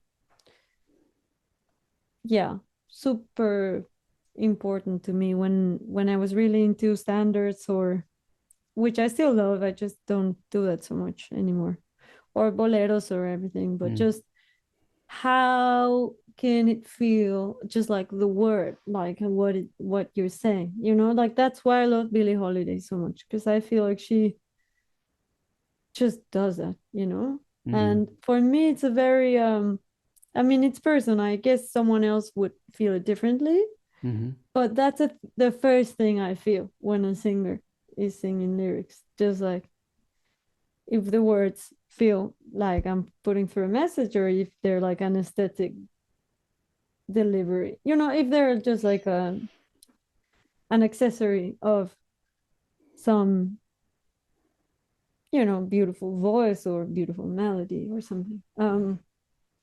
So I often worked on that by writing them down, Mm-hmm. trying to really feel what they could mean to me, and then Yeah. speak them as if they were, and then try to keep that feeling. And you know, if it's a meticulous work, I did it like that sometimes. And yeah, I don't know, hopefully it's helpful for anyone listening this that is trying to work on that. Yeah, I I'm felt sure it like it is. helped me. Yeah. Yeah. Um, And do you where do I have your lyrics? I had some. Oh yeah, we had some here. Qantas has the lyrics in the sheet. oh But I also, I like your sheets, but I also like when you write something by hand, this here. I like this. yeah. And also this, I like this. Yeah, it's cool. Little cheat sheets. Hmm. Yeah. But when you play with Persili or the ensemble, nobody's really reading the music. No. So, what is your process of teaching the music to the people? Do you teach it to them with sheet music or without sheet music? Personally, we don't ever. There has never been sheet music because Interesting. we just wrote. I mean, no, there were a couple of songs that Alistair brought. Yeah, I'm lying. My bad. The ones we wrote together, there was never sheet music because we started through the pandemic having sessions in Alistair and Sunmi had this incredible studio then that was an old um, film music studio. So it was Mm. huge because it was supposed to fit on an orchestra. And then there was a visual artist that worked there and also let them use it as their music studio. So we would meet there with this beautiful reverb and take as many hours as we wanted. Everything was a bit, it was possible, Wow. and find things together. So that kind of process by itself implies that there's no music Mhm. score because we made it like it comes, and a lot of what we play is improvised, like many tracks of the album and live. It's just like even the ones with lyrics, they're fully improvised in the spot. Alistair brought some, and then we work on them to find the sound um, for the trio. Yeah. Then um, for the large ensemble, yeah, I wrote scores, especially for the vocal harmonies. And then never really wrote drum scores because I just don't know how to do that. Yeah, me neither. No, it's more like maybe if I actually have a beat, then show the recording and then we figure it out. Um, and yeah, I understood now that a lot of it, I mean, I already knew it, but I called some other people to play with us because some people could make it or something. And I was like, oh shit, how do I translate this into a score? Hmm. Because we kind of we went there for 2 days in the countryside for like half of our repertoire or something. And I had, the melodies and the vocal harmonies and things like that. But it kind of the texture aspect, which is so important, we kind of found it all together often. So I don't really like reading on stage. I mean, I will do everything in my power to not do that. I feel Yeah. like it changes the connection with the people. Yeah. Yeah, totally. So what's your process of memorizing music? Mm, guess it depends on the kind of song. Are you doing okay? Yeah. I'm totally, yeah, yeah, I'm doing Okay, good. okay. I No, just no, have this awareness. I'm just like, if you get tired, you tell me. no, no, no. Okay, We're good. fine. I mean, I am tired. I'm a father, so I Yeah. often go to bed early. But Yeah. no, I love this. So Okay. it's all good, you know. Right. Yeah. I mean, for memorizing music, I think if it's a song, I will also do it through the lyrics often, like Yeah. finding meaning, and then it just kind of then it sprouts out of you easier because hmm it comes from meaning. Uh, just practice it and then try it and then mess up and check what it was supposed to be and then do it hmm again. I think nothing special. What about Yeah. you? Well, for a long time, too long time, it was kind of a visual remembrance of Mm, the sheet. yeah, And to me, that wasn't the right way to do it. So when I kind of discovered um, the underlying logic of a song or a piece of music, when I understand that, it kind of becomes easier to remember exactly. for Yeah, me. So I know that the melody starts on the ninth yeah. and the bass starts on the, Mm-hmm. whatever, subdominant. Yeah. If I think in these kind of terms, actually keys are not so much the problem. Okay. But I know what the logic behind the notes are and what it's Right. supposed to mean and what Yeah. and often I just listen to the songs on repeat, on repeat, on repeat, Right, like right, right. Yeah, so same. they I do it too. that's subconscious. It becomes part of you, so you can, because I have a pretty good musical memory in terms of I listened to Mm-hmm. an album for a long time. I can switch it on like this, and Yeah. also it's usually in the right key and it's in my mind Mm. Yeah. and it's in the right tempo and whatever. Right. It's like a recording, but I have to listen to it for a long, long time. Yeah, yeah, yeah. Is that because it's in your body, right? Like hmm I think for me the I mean not for me now, I'm like a me. But just when learning something, the goal would be to feel it, that it's, to have a body memory of it, or Yeah. because this kind of knowing what there is always makes me feel it, they're very helpful, and sometimes I have to go to them, but it feels like a gadget hmm to bring me to the thing when it's not in my body yet. Yeah, that's Like true. the ultimate goal is exactly when it just comes out in the right tempo, right key. Because hmm so even like, especially because of the multitasking often, hmm because then if it's not in my body, it often just is very hard to hmm kind of be intellectual about two instruments at the same time for me. Uh, And how's even your relation to pitches? Because right now, when you sang Noche, I think you sang it in the right key. yeah, I mean, no, often it is, but sometimes not. Come Aha. on, So sorry it's a about that. flexible thing, but Yeah, yeah, but with things I heard a lot, it often is. yeah. Yeah. That's interesting, right? So it's so ingrained. Hey, is that an iPod Classic you have there? I've been This looking thing, at it. well, Yeah, this thing, no, exactly. that's how do you call it? Metronome.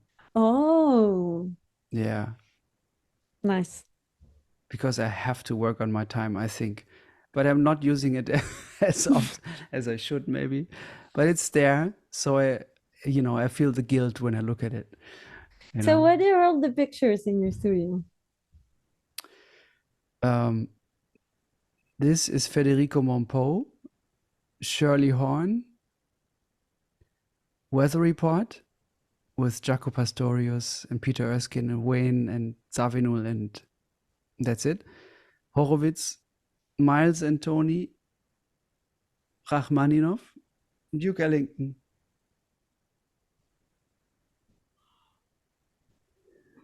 After Duke Ellington? Ron, Tony, and Herbie, Louis Armstrong, Elvin Jones, Maurice Ravel.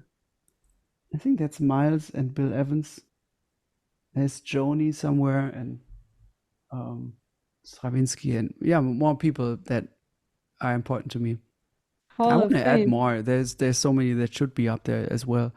But yeah, there was one moment a couple of years ago where I felt like I need all my heroes to look at me. not Okay. in, not in a that sounds egoistic, but more in a what I wanted from it was like I wanted to find pictures where they look into the camera Okay. with a certain expression in terms of okay, so what do you come up with now? Right. Not that I see myself in that I should be in their company or whatever, but more I wanted Mm. their sometimes I feel like I feel this from my heroes. I feel um not pressure but like encouragement, but also like challenge in terms of I feel like they tell us with all the things that they have done, you know Do now yours. you what Yeah. what you Yeah, you know for you sure. love Björk, fine. You love my music. I'm Björk now. You love my music, fine. But what about you? So I wanted Right. to find pictures where they look into the camera like this, with an expression that makes you be like, yeah, let me figure things out. Let me work on it. Let me. That's so cool. But I want to extend. I want to have this whole thing full of people. So there has to be some other people as well that I forgot. Who do you think you would add now? Lily Boulanger, uh, Okay. for sure. Um, you think Mary Lou Williams? Um, oh, you're putting me on the spot now. Right now, Those are good names. yeah, maybe Mozart. Yeah. Huh? Maybe Mozart now. Nice. Earn that place. Yeah, yeah, yeah. I don't know. It always, it's interesting how important people are for you in a certain time, and you listen to them all Mm-hmm. the time, and then you not forget about them, but somebody else takes that place a little bit. Yeah. And that new person makes you feel or see the other person in a different light, but Right. then that other person comes up again. It's interesting how through what kind of phases we go through as artists. Yeah. Who are on heavy rotation right now? There's a pianist called Consuela Lee, Okay. and I'm checking her out at the moment. I saw a great post by Sullivan Fortner. He played All the Things You Are, and he dedicated this version of All the Things You Are to Consuela Lee. And usually, if somebody that I trust says a name that I don't know, and I get a feeling that person means a lot to them, I check that person out. Like Right. you already said a lot of names right now that I have to check out. Still struggling to remember them, but Totò la good thing. Momposina. There you go. It's a good thing that I record this. But if a person that I trust says something like this, I Mm. have to check it out, because usually I will find something that I like as well. Usually, Yeah. maybe it doesn't become as important to me, but usually, because if you like somebody, if you love somebody, there's a connection already. Of course. You feel connected to it, and you also feel um, attracted by something that you don't have. I feel, Mm. um, you're not falling in love with another you. You're falling in love with somebody else who is, maybe a complementary thing. So also in music, we listen to something that we don't have. I feel. So if Sullivan is listening to somebody, he's listening to Consuela for guidance in some kind of way, or Right. pleasure, of course, as well. Yeah, So I'm yeah. interested in see what does Yeah. Sullivan feel Makes a lot of sense. when he listens to Consuela, and even Yeah. like why don't I know this name? You know. Yes. So apparently, Consuela Lee was an incredible piano player, composer, who was well respected, but didn't really have a, a, a big moment in the spotlight. Like many, When did she live? she lived in, I think she was born in the 20s and died in 2009. Okay. And like many of her male colleagues, obviously got more spotlight. She devoted her life, a lot of her life, to teaching and Okay. education of young people. Um, but she wrote lots of great songs that later on other people who were more in the spotlight, like Max Roach, recorded a Mm-hmm. couple of her compositions, and they're Oh, okay. incredible. And I found some videos of her and some records. So I'm trying to find out as much as I can from her, and I really like it. I really like her playing, and I'm inspired by it. And I always love that if there's if it's hard to find things about Yeah. somebody, yes, so you have to do some kind of detective work to get to get to the good stuff, and then to share this Yeah. with others is very nice. I feel like, look at what I've accumulated about this person. Mm-hmm. Let's enjoy it together. Yeah. Yeah. I think people like you are such treasures in society because of that. Mm. Yeah, you're a true researcher. Yeah, it's thank you, but I think that's something that I can't help. It's I have to do this. Mm-hmm. I if I like something, I try to follow it all the way, Right.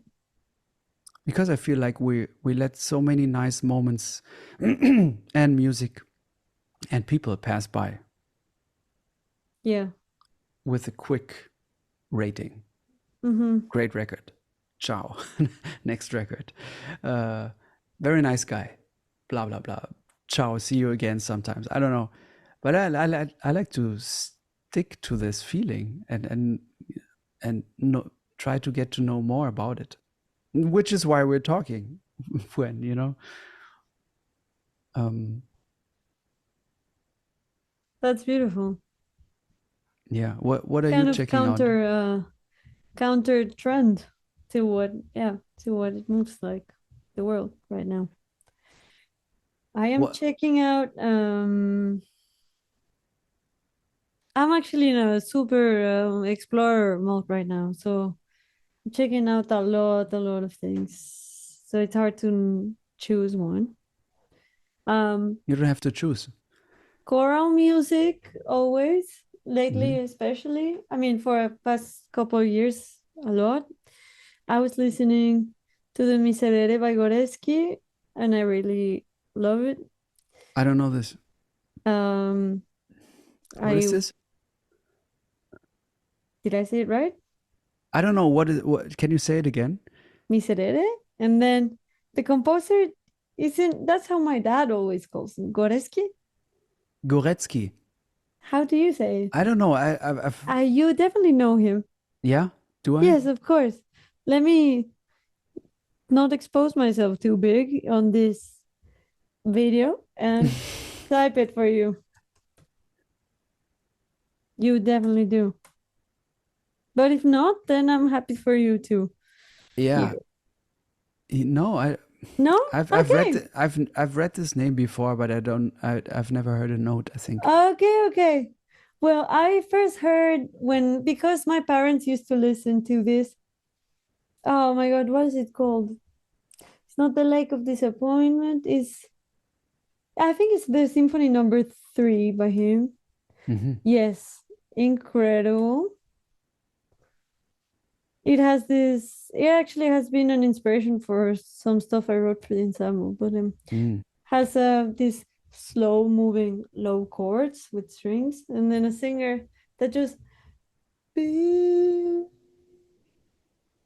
it grows night out. and it's just like and I didn't know what it was about. And Mhm. Alistair told me that actually this is later information for me, speaking about lyrics, that these the lyrics of this piece are testimonies from victims of World War II. Wow. I don't remember the specifics. I never looked them up, so I don't know what they're saying. I have the feeling it will be too much for me because I already feel a lot when hearing that piece. But yeah, I was listening to the Miserere. That's something I was listening to yesterday. Also, my friend showed me this one. This is what I was listening to today. Check it out. Can you hear it? No. Very softly. Okay, let me put it on the interface so it's output. Okay, there we go. I'm gonna blast it so you get it.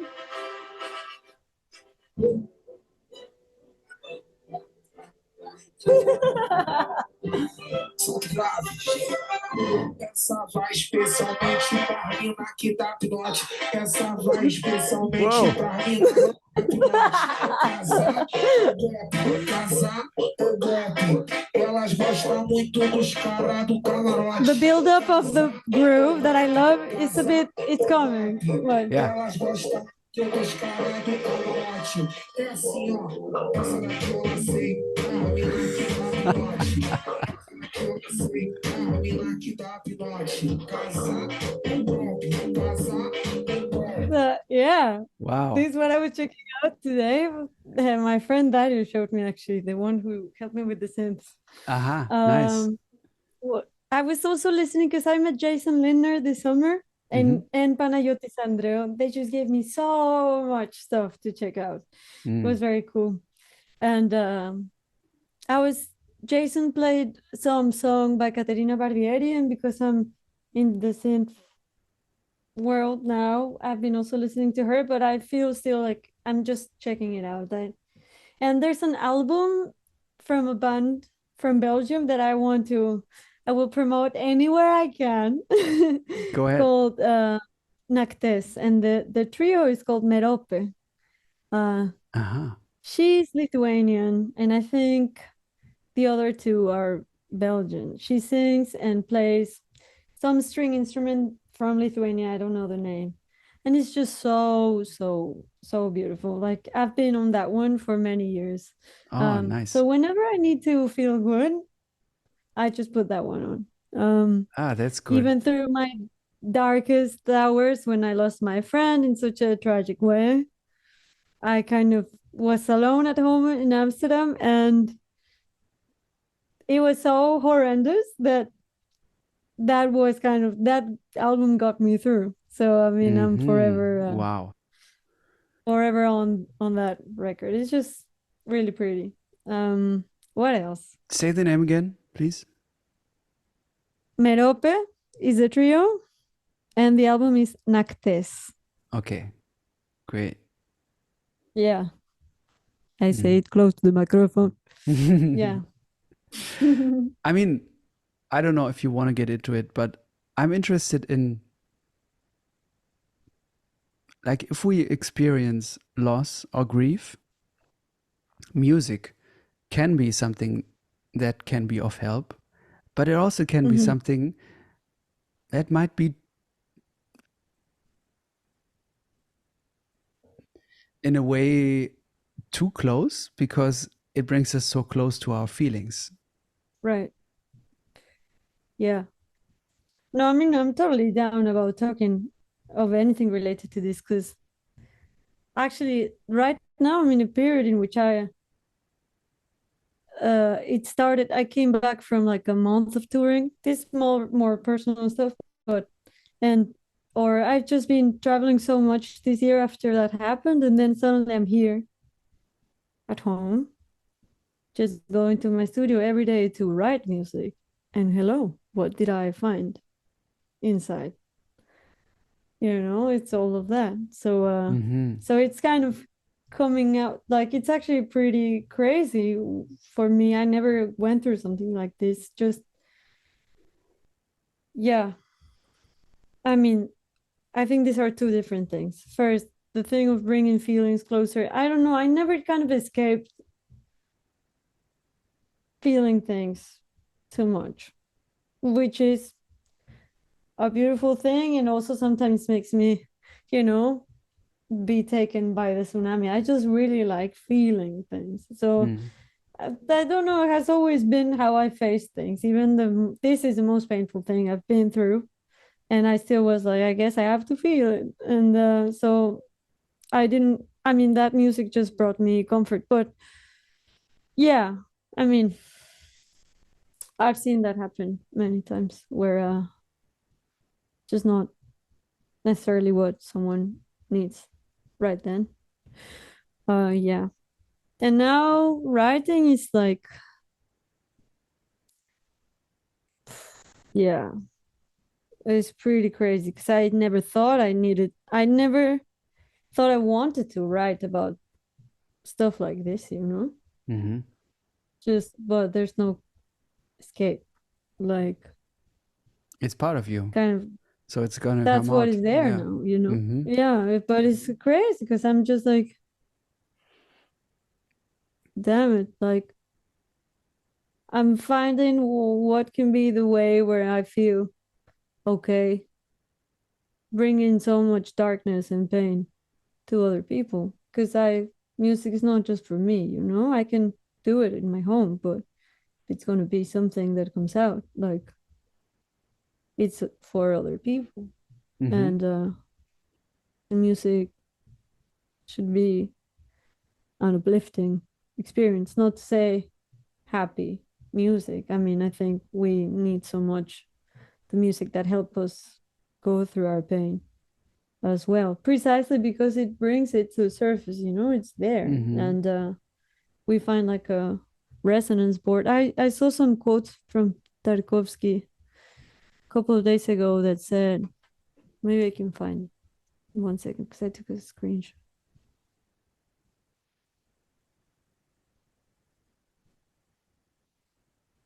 Okay, modern art has taken a wrong turn in abandoning the search for the meaning of existence in order to affirm the value of the individual for his own sake.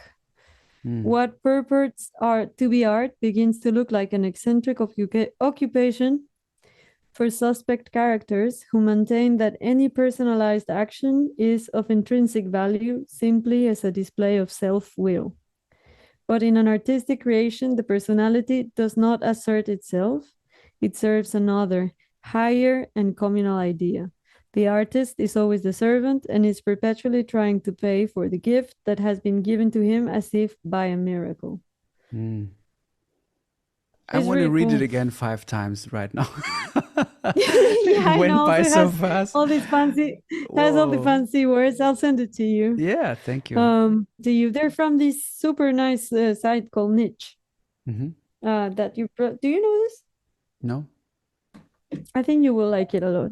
Yeah, send They it to have a me. website and they're also on social media. Mm-hmm. And they're always just posting quotes from people, but they're very beautifully curated, like Yeah.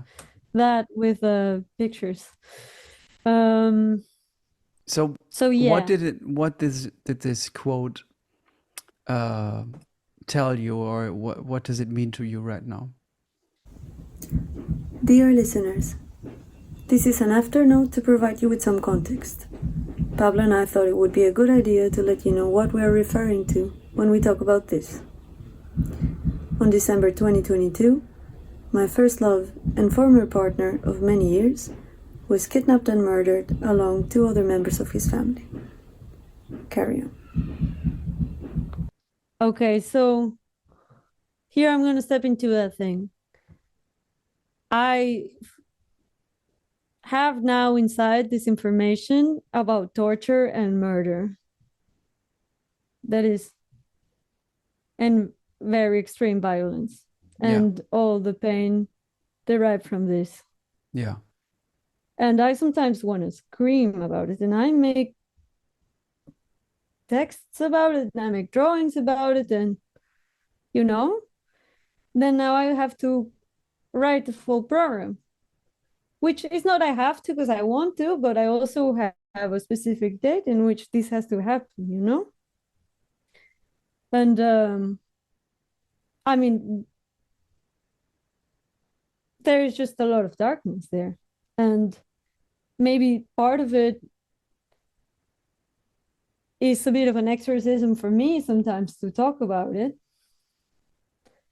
But it cannot just be like, I've never really connected so much with this catharsis just because of, for the sake of catharsis, when it clearly is serving only the artist that is performing it. I mean, I think there's value in that, but it's not what I'm aspiring to. I think, as I said, it's not just displaying my individual experience, especially one like this. I mean, unfortunately, a lot of people can relate to it. Yeah. But hope gladly most don't, you know? Mm. I mean, and this, of course, implies a lot of, I mean, it's not only the violence, the torture, the murder, I mean, I feel a lot of things from this that, you know, even the question of where is home, because, you know, I left the place I was born into to live somewhere else. And then, you know, a lot of matters like this that are pretty, you know, universal, just, but pain from different sources, just it is the reality. Right now, I have a lot of pain to deal with. And I'm doing okay, and I'm happy to be dealing with it. I mean, happy is a big word because it's very uncomfortable, but just I don't want to make art just for the sake of my catharsis if it's not going to bring transcendence to anyone else, you know? Yeah. So yeah, I'm going to figure out how that looks like. Because as I told you, I never wrote about anything I don't feel. Yeah. I think you just have to go through it. But the thing is, right now I feel like you're such an incredible artist that you will make this, you will look at this problem or at this topic or these feelings from all sorts of angles. Right. Thank you. That's not gonna make the pain or the violence any less tragic or crazy or horrible. But I'm sure you're gonna find perspectives that will maybe even could be understood in other ways. Like, right. Yeah. if you look at a situation of things that happen between people, horrible or beautiful, you can usually deduct an even simpler plot to it. You know what I mean? Things happen. You say something you didn't want to say, and you react in a weird way you wouldn't want to, react. Usually you can deduct it to being, okay, I was misunderstood, but the misunderstanding was actually in a way a feeling that I was not loved or seen. You know what I mean? Like there's an Right. underlying Yeah, yeah. logic behind every kind of situation, interaction.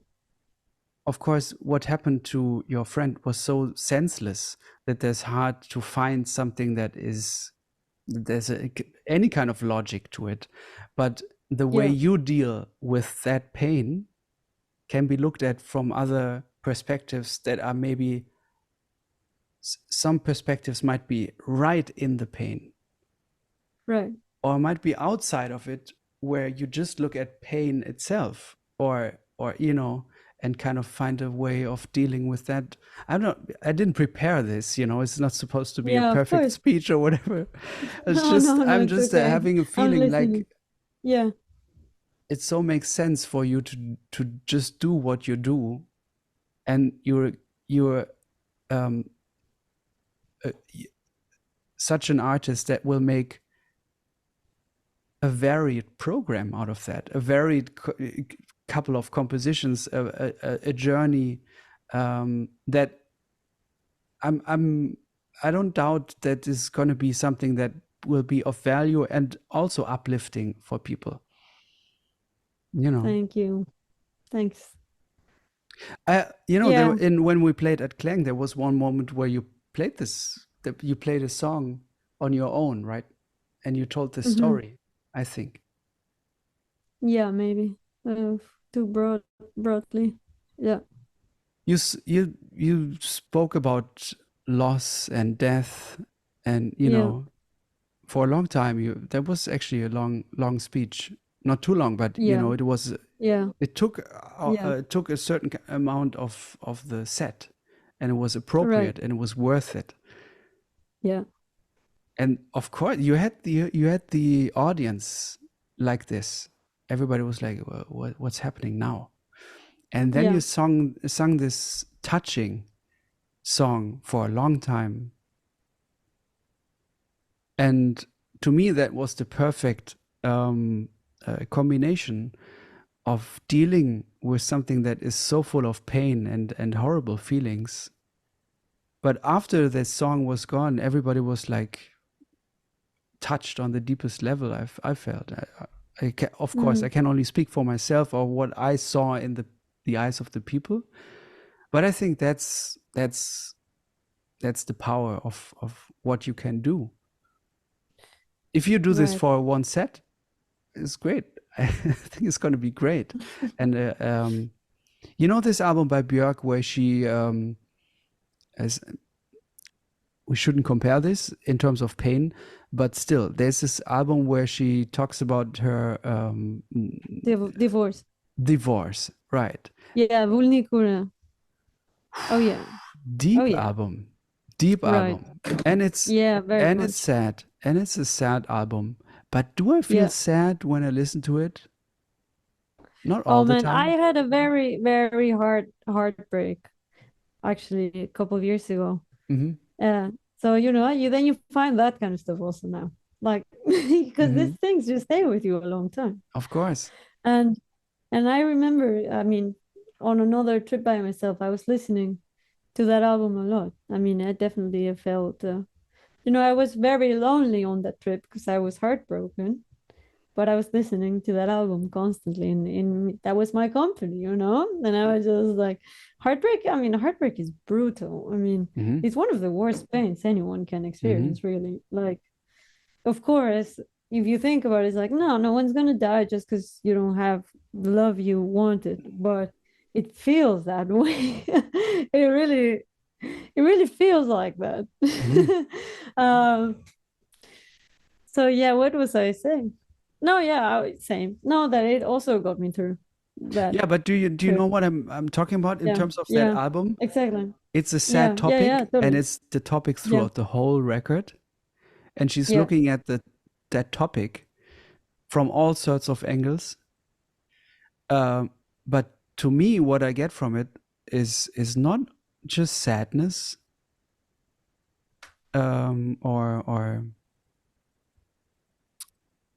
or depression or whatever. Or I'm not only thinking about heartbreak or you know, loss or whatever. Yeah. No, I'm also looking always. I'm looking forwards also when I listen to it. Well, but I'm sure someone would find it a bummer at some point. Depends on the occasion, right? Yeah. I mean, but she also has these parts, for example. She has this one called Family in that album. And then is there a place, I think it's that song, but I could be mixing titles, where I can pay respect for the death or for the loss of my family. There is a mother and a child, there is a father and a child, but no woman and man or something like this, it says. So, you know, it's her grief song for the loss of her family. And then it goes into this magical kind of lush sound world. And she's like, I invent a monument of love to, you know, or in this other one, Black Lake, which is one of the darkest one. in Yeah. that album, you know?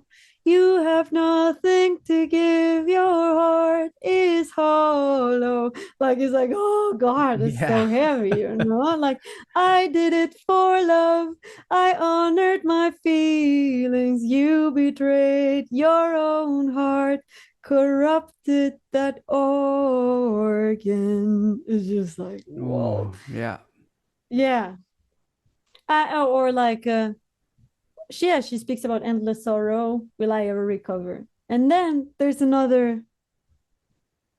I think I'm speaking about the same song, but she's like, how will I sing us out of this madness? She sings, and I guess also for her children Yeah. or her child. So I think even in that heartbreak album, there is often little tips of, but this cannot be it, you know? Yeah. I feel all of this, but I will invent a monument of love to protect us, like an amulet, you know? And I think that's also part of what makes it, you know, it's full of energy. Yes. And also, I think the Yeah. sheer fact of you writing something that came out of a horrible situation and terrible loss, Mm-hmm. but the sheer fact that you created something, gave birth to something new, is already, is not giving up. It's like, Of okay, course. here Yeah, we yeah, yeah. go. Here we go. Of course. You know. Yeah, yeah, of course. Yeah. No, it's going to be cool. It's just I'm right in the kind of beginning of the hill. But Yeah. we'll see where this goes. We'll talk about it later. I'm sure it's going to be a beautiful, transcendent moment. Sometimes when I have felt the most lost, I always just, it's very beautiful for, and very, I'm so grateful for this, that if you're lucky to just kind of have, is vocation a will in English? A vocation a word? Like the, I think so. you know, a direction in your life, like you and me, that we love music and art so much. Just, you're never truly, truly lost. Or, I mean, I don't know, I'm only speaking for myself, because in the darkest moments, listen, my life is fine. I'm not saying, I know there's a lot of people going through very hard things. I'm Yeah. really doing well, you know, I'm Yeah. fine. But in the moments of darkness where I'm like, oh my God, everything hurts, I always kind of have a pocket somewhere that says, but if I keep making things, I'm always going to be okay. Yeah. And that is really that's really a treasure. Mm-hmm. Yeah. Yeah. Another thought is also, if you write a repertoire for a concert, maybe I said this before already, but you're not gonna write like 10 ballads, or you know what I mean. You'll have it varied. So having finished one song might initiate to write something that goes against it, or creates a contrast. But for now, it seems like that's kind of your fuel right now. You know, that it gives you something to talk about, something to share, something to initiate ideas or creativity. And a lot of times we maybe don't have that, you know. That Yeah. well of creativity that where you just can't help it. But whoa, all of this is coming out. I don't know how I can make sense of it all, but it's coming out, and I need to capture it. Right. Yeah. When you feel like you have nothing to say, you mean? Yeah, sometimes we have these periods, and you don't seem to be in this period right now. You seem to be in a different period, you know. Yeah. And I'm reading this book by Rick Rubin about creativity, and he says, like, whenever you get an idea, always finish it, or always stay as long as you can with the creative spark, with the creative energy, because this will be the most natural gift that you'll get regarding this first idea. If you if you leave it after 10 minutes and do something else, and then think about, yeah, tomorrow, I have some time tomorrow to work on it, it'll not be the same. So he says you should stay as long as you can with one thing, with that first energy, and really milk it. And then deal with it later, of course, but see how far you can take it. Right. Yeah, it's like just a vomit shame it that out sometimes first. dates and things that we have to deal with get in the way, and Yeah. I often get ideas before I have to leave. Me I don't know. too. Always, man. What's happening? Always. What's up with that? Yeah. You're there trying stuff, and then you're like, okay, now I have to take this train. Yeah, And then, exactly. yeah, I know. It happens always to me too. Wonder why is that? I think I never thought about it, but right now when you asked, I thought about, oftentimes before I leave, I deal with everything that I have to deal with, pack my things, and then I see, oh, the train is delayed. Okay, I'm just gonna go to the piano. And you're unassuming. You're free of the wish to create something. You just just sit there. Well, let's see. And oh shit, what is this? Let me write this down. Oh fuck, now I have to leave. What do I do?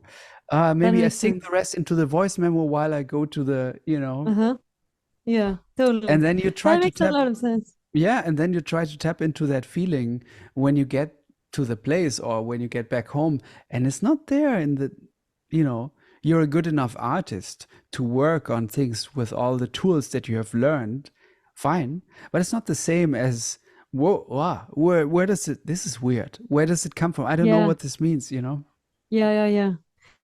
I think maybe that's why a lot of people, including me, like late nights so much.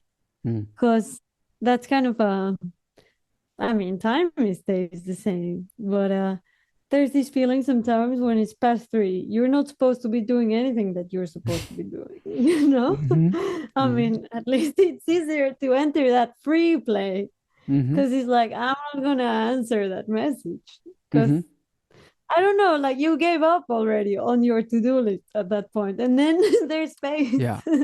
Yes. to Extra this, time. for this. Extra time. Yeah. Then you're tired the day after, then it all shifts forever. Yeah, it does. Until later. But yeah, I mean, I think you just put your finger on it. Tell me about Han Benning. I love that concert that you guys played. It's beautiful. Thank you. I love Han Benning. This is the first thing I will say. Yeah, he is such a fun and true artist. I met him on stage on that concert, kind of like in the sound check. We said hi. Of course, we sound checked real briefly. Yeah, then we talked a little bit before the show, but it was also kind of brief. Like, I called him on the phone when we were going to do that show to see if he wanted to do anything in particular so I could prepare. And he was like, what do you play again? I'm a singer and bassist. Okay, yes. He was like, listen, I don't play normal drums, a few things, sometimes the clogs, the wooden clogs, and he was just like, and I don't like reading. See you there. And I was like, okay, great. See you there. Yeah. And then it great was a rehearsal. live stream. So exactly. Yeah. Then he was like, okay, camera in 10, 8. And he just turned at me. He was like, oh, this is so sweet. I'm almost shy of sharing it because this is such a treasure for me. But he was like, you know what, Meshe? I just understood there was something missing, and it was you. He told Oh. me. Yeah, and then we played. Mhm. So yeah, that was What did he very fun. call you? Meisje, girl. Oh, Like, okay. I see. Yeah. yeah. Always schatje, Mhm. meisje. Mhm. Yeah, schatje. See you there. um, it's like darling or like dear Mhm. in Dutch. Mhm. Then he invited me to play with him in his birthday, which Nice. was very cool. Yeah, like I mean, he made like a whole festival out of his birthday, like with different dates and stuff, Mhm. which makes sense. And yeah, so I went there and we sang De Sprongen Romantiek der Hazen. It's Mhm. like an absolute banger from Misha Mengelberg. You probably know it. No, I don't know it. It's like the song he wrote. I mean, I'm sure he has more, but I think it's the most popular one with lyrics. It's over a poem. This is not about handbending though. But I mean, yeah, because he was so close with Misha, Yeah. Han Bennett sings this song in almost every concert, Mm. or at least all of the ones I've seen. He loves this song. I love it too. Ernst Klerum showed it to me. Mhm. De sprongen romantiek ter hazen. Die samensprong, dat staat wel aan. Het zal derhalve niet verbazen, een samengaan. De sprong romantiek der hazen. Die samensprong, dat staat wel aan. Hangt bovendien nog wat te dazen, een huisgedicht. Mm. Er zijn er ook die krijgen vleugels en springen dan van tak tot tak. Ze fladderen naar Hinse heuvels. Daar voelen zij zich zeer op hun gemak. De sprangelromantiek der hazen. Zo steil omhoog een vederlicht. Het zal derhalve niet verbazen. Een huisgedicht. Whoa. So it's this poem, thank you. Yeah. This poem about hares. How you call them? Yeah, the big rabbits. The long rabbits. Yeah. Mhm. Yeah, but you call them different, huh? Hares? Herrings. That herring is a fish. Hase, we say in German. So that's Okay, I there guess you the go. same. Yeah. Same, yeah. Yeah, you understand the lyrics, right? Most of it. No, I Or don't. not. I Especially didn't. maybe not with my Mexican accent. I really like how Yeah. it sounds. Actually, your Dutch Like, is interesting. Dutch. Mendes Dutch. Men yeah. Dutch. Yeah. But yeah, it's like this poem about these rabbits hairs jumping together, and then they jump from branch to branch, and then they fly away to distant hills, and they feel very good. And there's like, so it will not surprise you, this is a hair poem. So it's beautiful and really absurd, and yeah, like hand plays it every time. It's Nice. really nice. Yeah. There's a What? video of Misha Mengelberg. Oh, sorry. No, go ahead. No, I saw this video of them playing in the Bim House with the ICP orchestra, and he died from dementia, right? I think. Could So be. Yeah. he couldn't really play the piano anymore. But I was so moved because the music dies last. He can't play the piano anymore, but he's there whistling the song. Mm. And yeah, that was so beautiful to see, because it's just like the music is still there. It's just, even if he doesn't recognize people, or the music is there. Mm. That's crazy. Mm-hmm. Anyway, what do you want to ask? Well, what struck me when I saw your concert is the way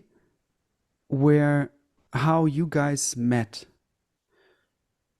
in terms of where you come from and where he comes from, and how you could find that middle ground where both can do what they do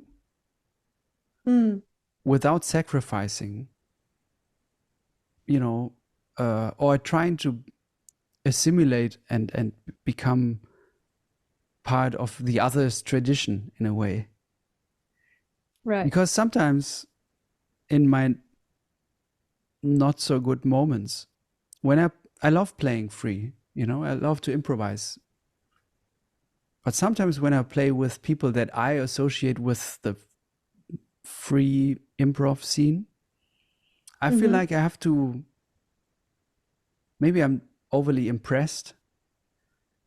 I feel like I have to succumb to, or what's the word? I don't know. I have to become a different kind of guy to be able to play with them. Weird noises and things like that. Yeah, but that's not taking serious what they do, But you know what I mean? Yeah, That's what the audience sometimes says. Yeah, everybody's just playing with, That's not it, I think. Right. But maybe I have so high respect for that I try to play differently, like I usually would, to do the right thing in this situation, and therefore I totally lose track of who I am. That's interesting.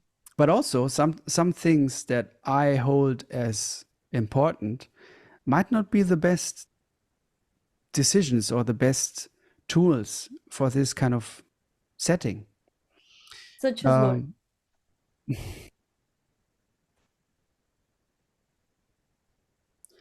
It's hard to go into detail about this. Funk bass lines. Yeah,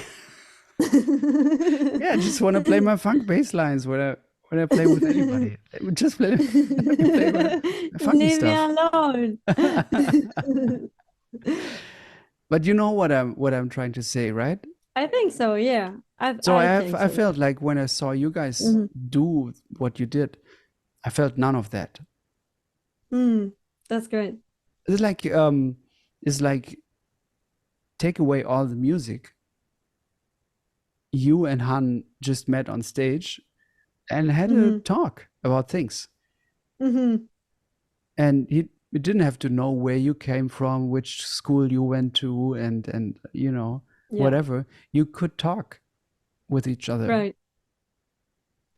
That's deep. But I think there was also a lot of goodwill, because I did not have I'm there with such a master. I think hopefully it would be something that would happen with anyone, but like I'm saying this for myself, hopefully I would be like this with anyone. I hope so. But just also he's very famous for being kind of disruptive on stage, right?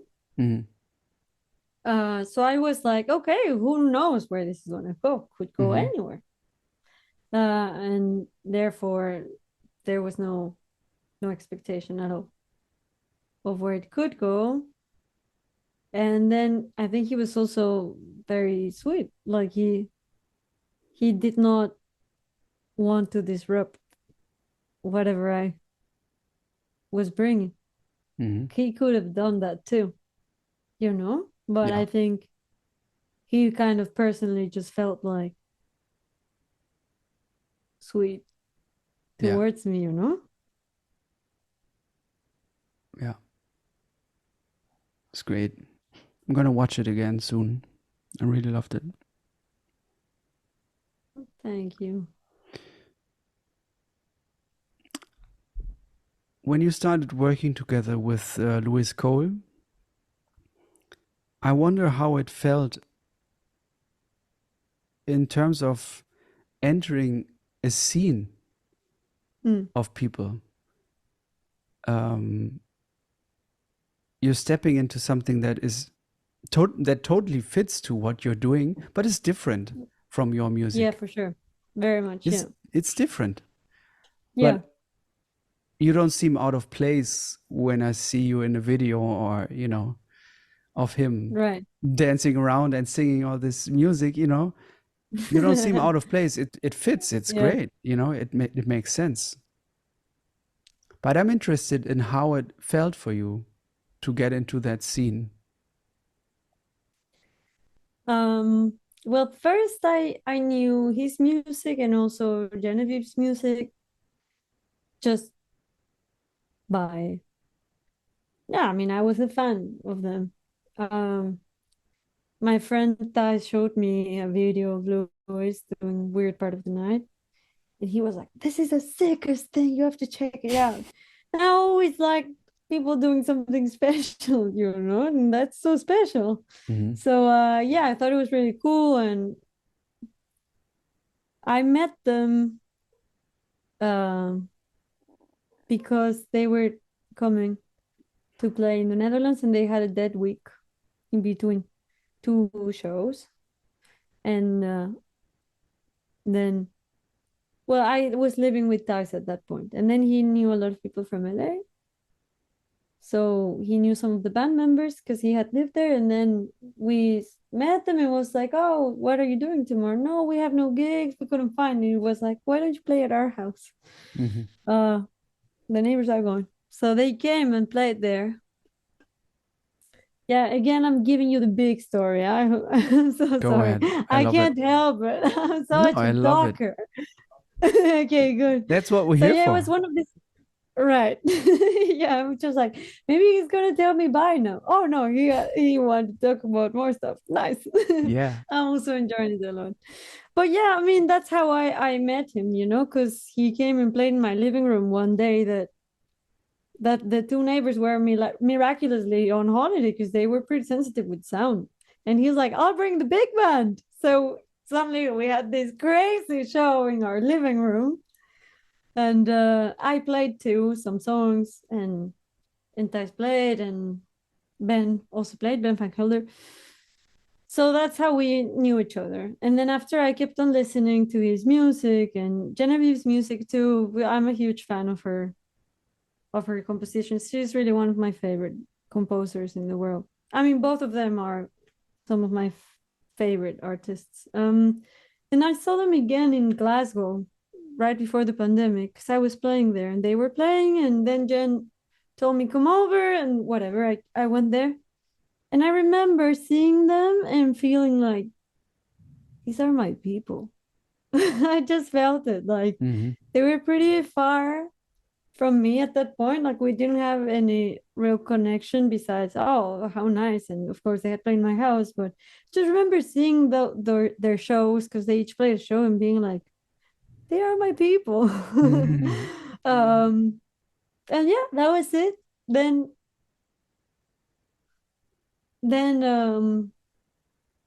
Louis invited me to play with him in the Metropole Orchestra, that beautiful program. And yeah, from then on we started working a lot more together. And yeah, I mean, in a way, it has felt like I always felt they are my people. So it's natural to me because I find the philosophy behind what they do. So I feel this kinship, with the ways of seeing music, even if the end result of sound is different, just the spirit. Kind of, I think we share that. And that's why we were drawn to each other. And they are really so inspiring. Louis is so inspiring to me. And but I also have felt like I did a tour with him last summer, and it was my first time, not doing the orchestra thing, but just his other shows. And I don't know, I was there and Jen was like, "Still got my heart working overtime," and I was just like, I saw one video and I was like, oh my God, I look like a chopstick next to her. I was just like, I love dancing. That's what I did first. I did it for years. It's not, but it was such a different environment, like this kind of, it's just like, everyone's about to crowd surf all the time and touching people's hands, and it's a different vibe. Yeah. So but somehow it kind of really made sense to me. And I had the feeling I have to put on a bit of a different persona or something. I was discovering it, like how to insert myself, feeling myself, like to not fake it, to not fake dance, fake, Yeah, to describe that, please. yeah, I mean, you're in a certain energy. I usually often play just with the bass or stuff. It really opened a nice dimension that I wanted actually in me, because I danced so much, but I hadn't really danced in my shows. So there suddenly that's kind of like, there's not always a choreography. It's more like there's this rock star vibe going on or this pop star vibe going on. And that is just how it goes. And if I don't flow with it, then I'm the chopstick on stage, So then, yeah, I was trying to figure out how. I think it was in me, but just how. And they lost our luggage on the way to Sardinia. We had a show there, and they lost it.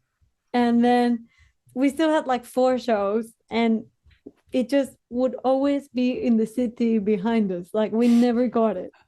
And then everyone was just like, do you have socks? Like we had such a tight schedule in that tour, so we really had little chances to restock on the necessary things. So we had no clothes, So we were in Fano in Italy, and we found the time to go. Everything was closed. It was Sunday or something, but there was this swim shop open. And then we picked some stuff, and everyone kind of picked for me this like zebra outfit. And I had like these big sunglasses, and it was something I would have never chosen. Just in the, like, it's not something I would have, but that night I had these big sunglasses and my zebra outfit that was very cool. I like, and I kind of it unleashed like some other persona in me, really. Yeah. It was so fun. Yeah, the zebra. Then I was like about to crowd surf. I swear, I was just shy to do it, but I was just like, yeah. And I think I had some of that energy in me, and I always loved his music. So I mean, it's not that, but it's super different. That's something we talk about often, because also he produced my album with me, right? So he's deep in we have my to talk music about that. now. Yeah, but yeah, I mean, somehow you would think we often talk about music we like, and it's like, I hate this, and he's like, this doesn't excite me so much, and it's crazy because we like each other's music. So I mean, just, I mean, we're finding more things in common, but yeah. So yeah, I mean, but often like we play these big festivals, and it is funny because I know that I'm there and I'm jumping a lot. Like, for example, with the big band, my singing parts are pretty on point. Like, they're not crazy singing parts. There's like, some things.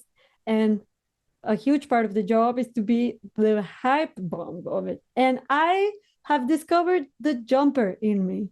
Yeah. And it kind of becomes even my challenge. Like, today I'm going to jump nonstop through these 2 songs, and then it's like cardio for me. But it's so crazy because I see the energy that it reflects back, like when we played very big festivals this summer, and then maybe you're there before 10,000 people, and it's so crazy to see that if I go whoa, then suddenly I see the audience go it has a direct impact. So that has been like, it opened a new part of me that I think was there, and I really enjoy it.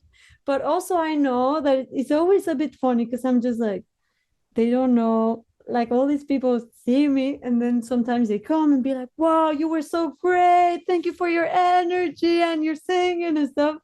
And they have no idea that I'm a composer and an improviser, and that I'm a double bassist. It's like I'm there jumping with a skeleton. It's like super out, very out. But it's very fun, and I'm always inspired by the energy around it, and the music is beautiful. So like, music is sick. So I mean, it's fun. How's the dynamic when he's producing your album? Oh, that was so fun. It was really fun because he's, the DIY artist, and it just was exactly what I needed because I didn't know anything about. I mean, I had done things on Logic, as I told you, but I didn't know anything really about production. So it was super enriching for me because by doing it together, I really absorbed a lot. But I always wanted to do that first kind of studio album I don't know, I tried a couple of times just going to the studio and having a normal session, and it never really felt like the right way, especially because I had waited so long and had so many opinions on the music and kind of came from such a private space. I really wanted to take the time, like that was my goal. Like I'm gonna do this album in a way in that it's in my laptop and I will learn how to produce with it.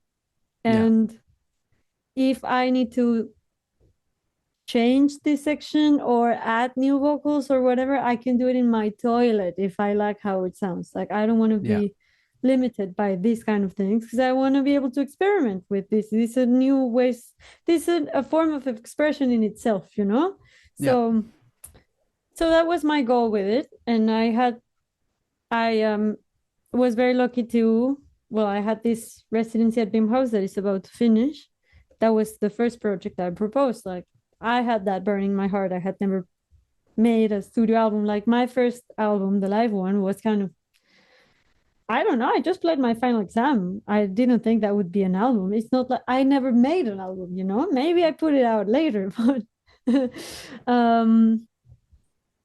so yeah, I mean, that was something very important for me, just to feel like the songs that had brought me something meaningful, and I could see that sometimes bring something to other people. They should be in a place where they're there for anyone who might need them. It's not fair to make music that you find meaningful and then keep it to yourself or something. So that was very important for me before moving on, because I was already, these are kind of, I told you these are from 2017, 19, like they're not new songs. But it just didn't feel right to keep them to yourself. Yeah, exactly. Because I was already writing so many different things. I was like, before I move on to record that, I should really give a space to these ones. So yeah. So I had that goal, and then I had a session at the BIM House, and then I got this multi-track.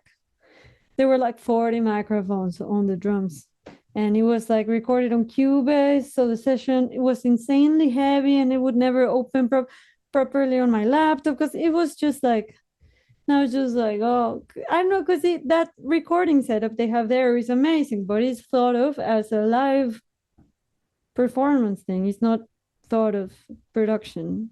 Even doing overdubs was challenging in there. So I had this mess of takes that for a first production, was very challenging for me to deal with. I would always be like, oh, I was getting a headache from trying to figure out what was what, because the clips were all over each other all the time. And yeah, and then I started, working with Louis Moore, and I had a new song. And I asked him if he wanted to produce it together. That one is not in the EP. It's not in the EP. But I played it at Clang. It's Which one? It was a very sad, dark one with a large ensemble, with only the singers and some electronics. Yeah. Well, I would need a title, I think. Do you have a title? Yeah, it's called Ay de Mi. Huh. Maybe if I hear it, I remember it. Right. Well, no spoilers. Okay. Oh yeah, right. You told me like there's going to be the EP that just came out, and there's going to be another album, right? Yeah, for sure there will be more. Yeah, okay. yeah. But that's like they're not connected, or I mean they are because it's me. But yeah, so we produced that new song, and it was very, very fun, and it flowed so well.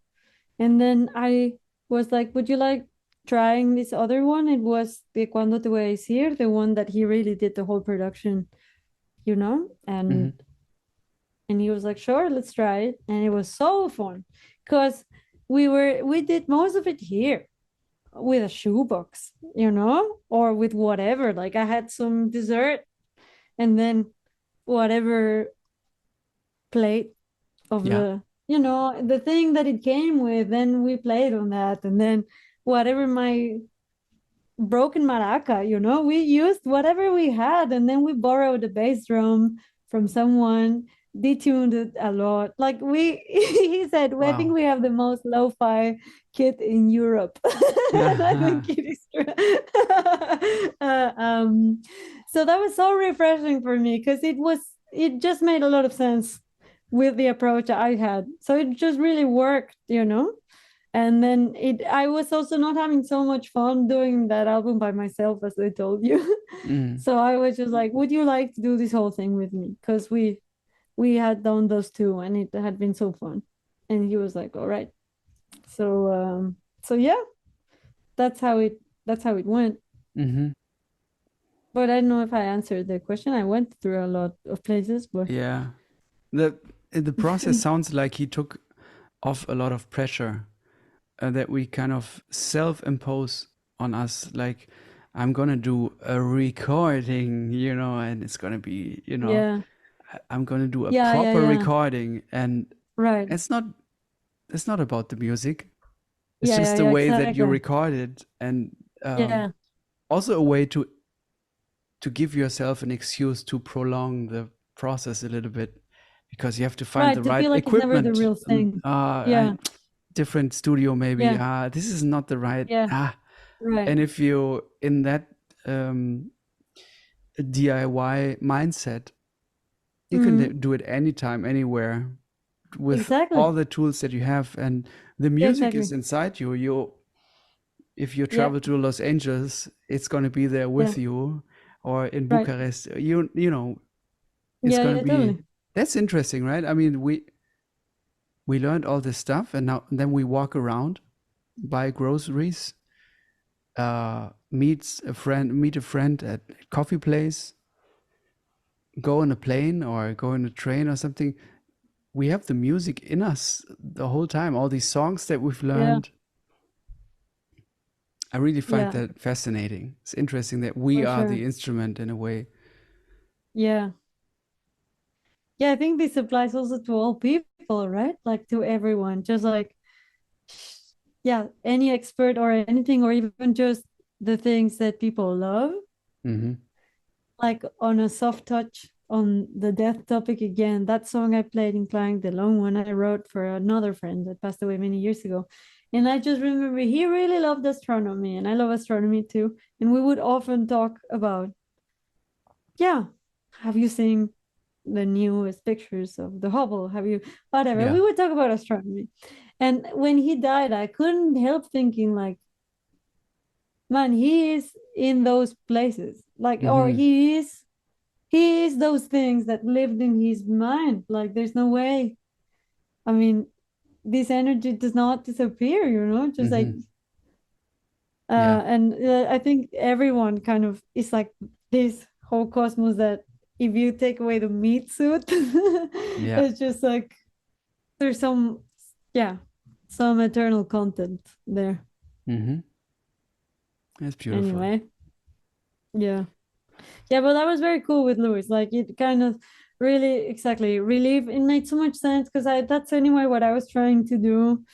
So yeah, it was very, very fun. And then we had a lot of sessions together, but also it kind of, you know, I absorbed, and then I had a lot of time by myself also tweaking the things. I'm a bit of a psycho. I'm gonna get better, but you know, with just that the word should be like, you know, the tiny details, you know, that no one else would care about. But then, so it was really refreshing that it was something that I could handle, you know, because then I don't need to bother anyone. If I'm going to take 8 hours with this part, then it's okay. But it's not costing me money, and it's not bothering anyone. So that was very, very cool. He recorded some of his first albums, I think the drums with the laptop microphone, you Yeah. know? So yeah, no bullshit. Yeah. Yeah. Yeah. But I What, mean, high quality sound is cool too, of course. I'm not saying. no, that makes sense. Yeah. But what were other things that you found interesting watching him work? The work ethics Mm-hmm. that it's like we're doing this and we bounce a version today. Like he has a really balanced way to view kind of free play and inspiration and experimenting, but also kind of be practical about it. Like, okay, but this version has to be something bounceable today Mm-hmm. with what there is, you know? So that was very inspiring also to see from so close. That's Yeah, just how he operates. what does it do to you as an artist then if you have this kind of, in a way, deadline, a little bit attitude?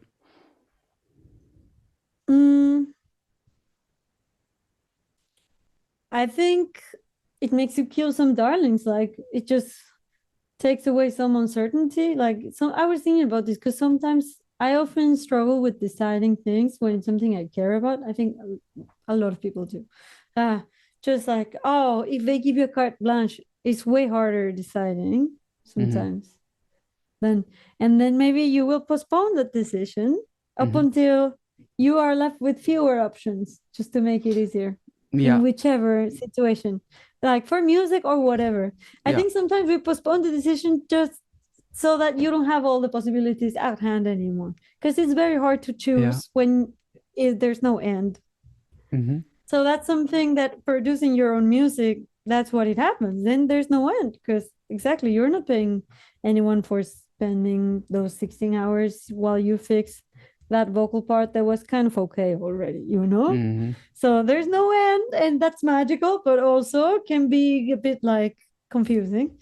So I think that's one thing that it does. It just, you always know you can revisit it. He revisits his mixes many, many times because he mixes and masters his own music always. And which is kind of like, because he's such a producer minded artist, like when he writes a song, it's being produced already, you know, it's the recording. It's not like he performs it live. I mean, I guess it happens on rare occasions, but it's not like he performs it live and then he figures out how to make the studio version. He's producing a song. And he revisits it a lot, but I think this thing he has of being like, this has to be something by today, actually gives you a lot of freedom, because then you have to kill some darlings and it makes it a bit easier to see what you actually didn't like from it, or what you like. Because if you are just like searching, there's a time for that, but then you often take a long time to figure out what was it that needed to be better or something, or different, you know. Yeah, that was very cool to see. Wow, that's cool.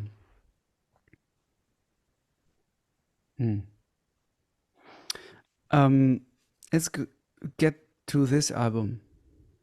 Oh, how was the process for you with this? How did it feel to be the, part of this ensemble? Because I feel like you can't really take away your voice from this. It's an integral part, and also the lyrics, obviously, which I didn't understand. but it's okay. I think, hey, but I'm going to tell you that booklet has a translation. If you there you ever go. want. Yeah, I have to study it more deeply. It's I have okay. to study it more deeply. But it's beautiful. And you have a lot. Look at all that people in your studio. You have a lot to study. It's true. Yeah. They are all looking at you. Yeah. Thanks for maintaining the pressure. Exactly. Yeah, such a beautiful album. I really liked it. Thank you. Or yeah, tell me stories about the album.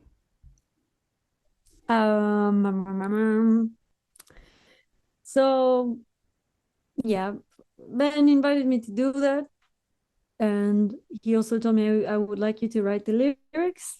which I was very happy to do because I really like writing words. I always liked a lot Kid Down's music. I listened to the Obsidian solo album some years ago with the organ, and it blew my mind, especially Rings of Saturn. You like Yeah. it? You know it, Yes. Yeah. of course. Yeah. Yeah, you're in the Kid family too. Yeah.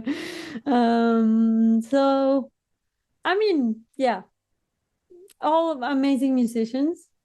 Then we had a session because it was like, okay, so which kind of, we were listening to the material he had composed.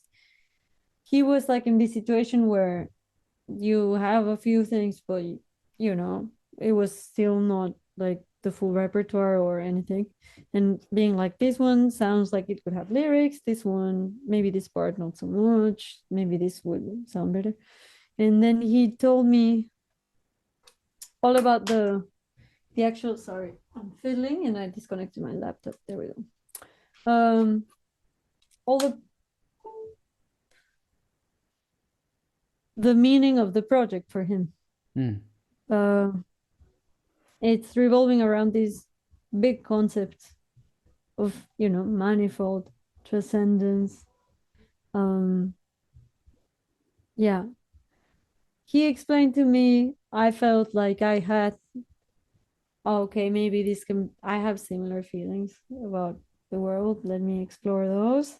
Then we had a session for lyric writing because I was like, I think I need you to give me some more. I had a lot on my plate. I didn't really feel comfortable with coming up with it completely by myself. It just because I was doing a lot of other things, and was really beautiful because then we did an exercise I really like doing every time I need to write lyrics and don't have something.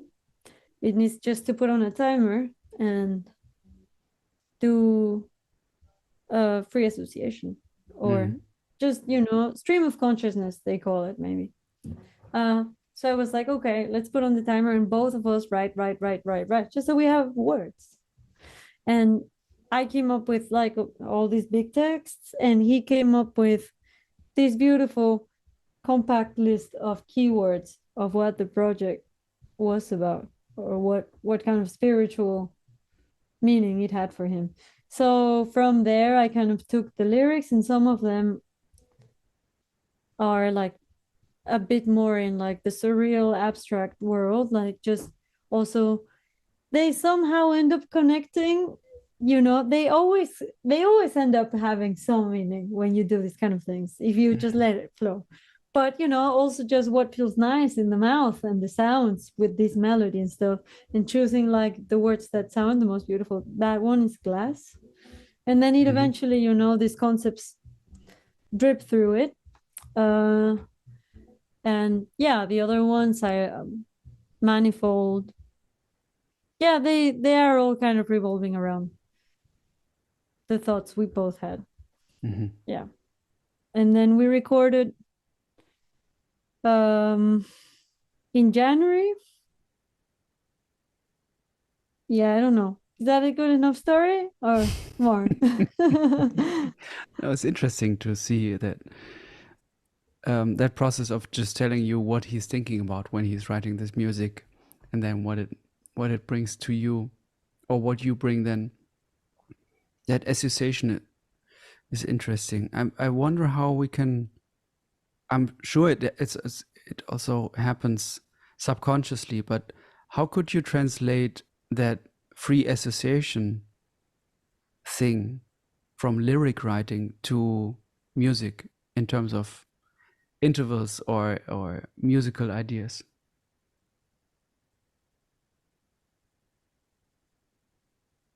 I guess it would be something like opening a session in whichever program you use to recording, or just record if you know. And yeah, it would be, I think we do it all the time actually. I think so you too, just right? record and then jam it out. Yeah. Like, You'll play, play play, one play, idea play. and then the next idea. Yeah. Yeah, and then you listen back and then you choose what you like. And develop it or take it as it is. I think it's exactly the same. Yeah. When you sung the rabbit song a while ago, I don't know how long ago, I lost track of time. Yeah. Um, Yeah. Yeah, we've I been was talking for like 3 hours. almost 3 hours. Yeah, Yeah. I might have to go to bed real soon, but Yeah. I want to talk about I'm this also thing. starting to feel it. Okay, tell me. It's a weird thought, but I was touched by what you sang. It was beautiful. I could have listened to way longer. But one thought came to my mind was like, intervals are deep. You Oh, know nice. what I mean? You Yeah. sung a perfect fifth. It sounded beautiful. And then you sung a third and a whole tone. Intervals are deep. And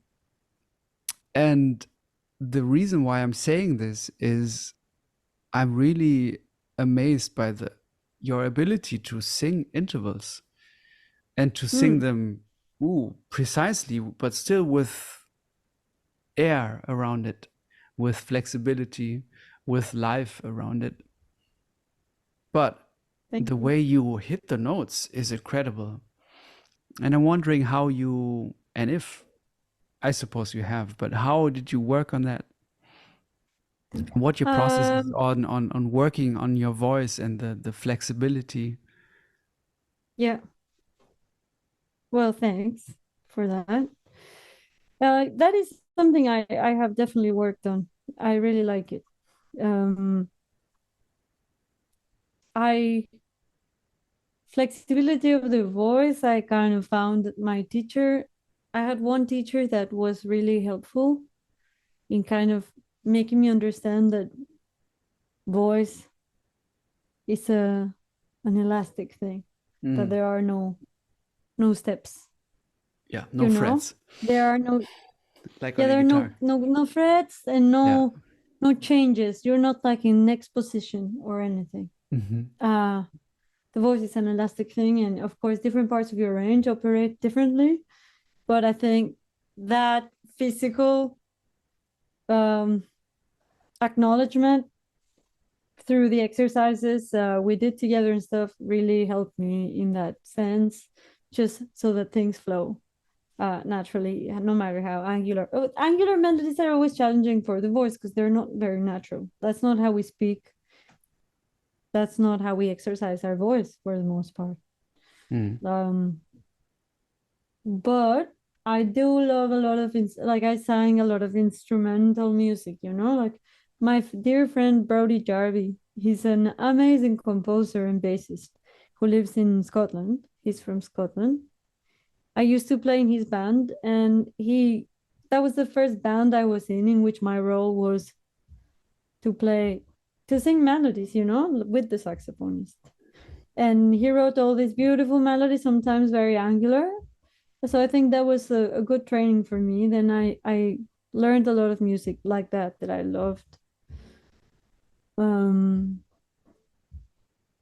Yeah. So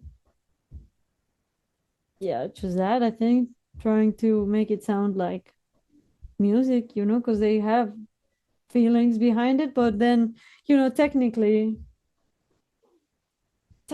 kind of with this information I had on how to kind of balance air pressure and closure. I think this is what it is for singers. Yeah. More than anything, that's the most important thing to tackle technical problems, is just to identify how to balance air pressure and glottal pressure. And I also liked a lot for many years, I don't know, I changed, but for a long time I had part of my warm-up to just take a low note and do intervals and make them like, stacks of intervals. So I would make them bigger every time. Oh God. We drive from this 3 hours of talking. Yeah. So like, I'm gonna expose myself here.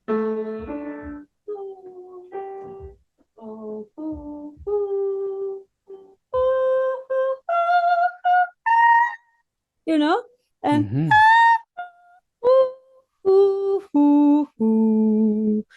and those fourths, no? So Yeah. then take that and make it bigger and bigger or smaller and try to get it up to speed going up and down.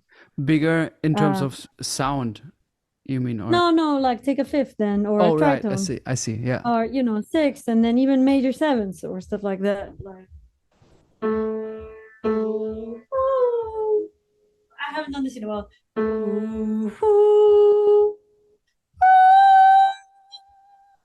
Was that even right? Well, I don't know.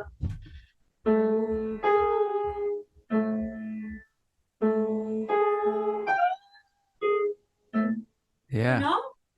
Yeah. Yeah, exactly. So to do that with a metronome Yeah. That's great. and do it for a long time. I didn't see you warm up in Cologne. No, I haven't warmed up in a long time. Yeah, yeah, I wanted to talk to you about this. This is incredible. So, is there any kind of mental warming up?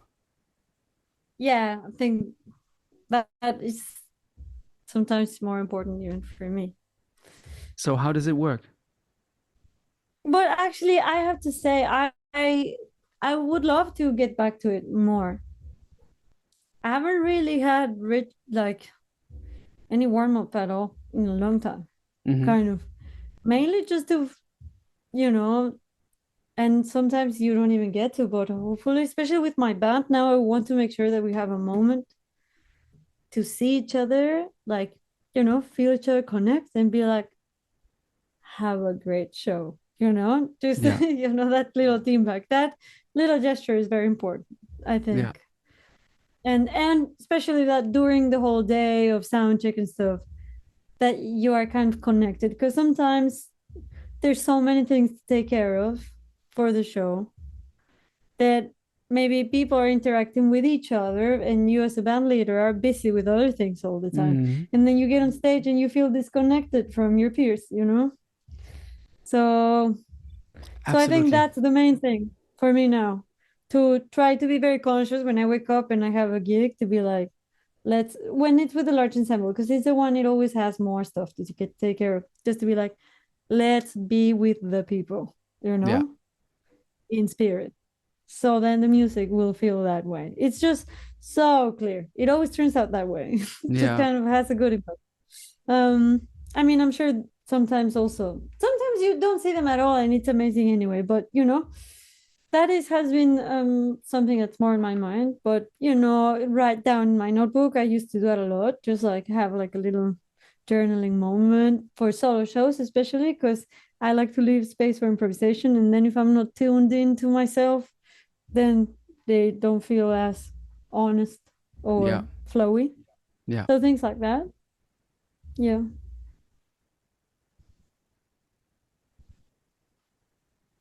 It's beautiful, Fuen.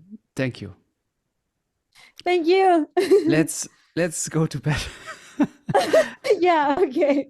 I still have to work. Oh yeah. For how long do you plan on working just now? Maybe like 2 hours. Yeah. Yeah. Well, thank you for this. I really appreciate it. That was really fun and inspiring and yeah, just beautiful to talk to you. Yeah, you too. And you look so tired now, I'm realizing. Well, that's my thing. I always look tired, but now I look especially tired. No. Yeah. Yeah. But thank you so much. It's so fun to talk to you. I feel like we could go on. We could go for hours. Yeah, yeah, we will keep it up some other time. Unas ganas dolorosas de recostarse sobre las nubes.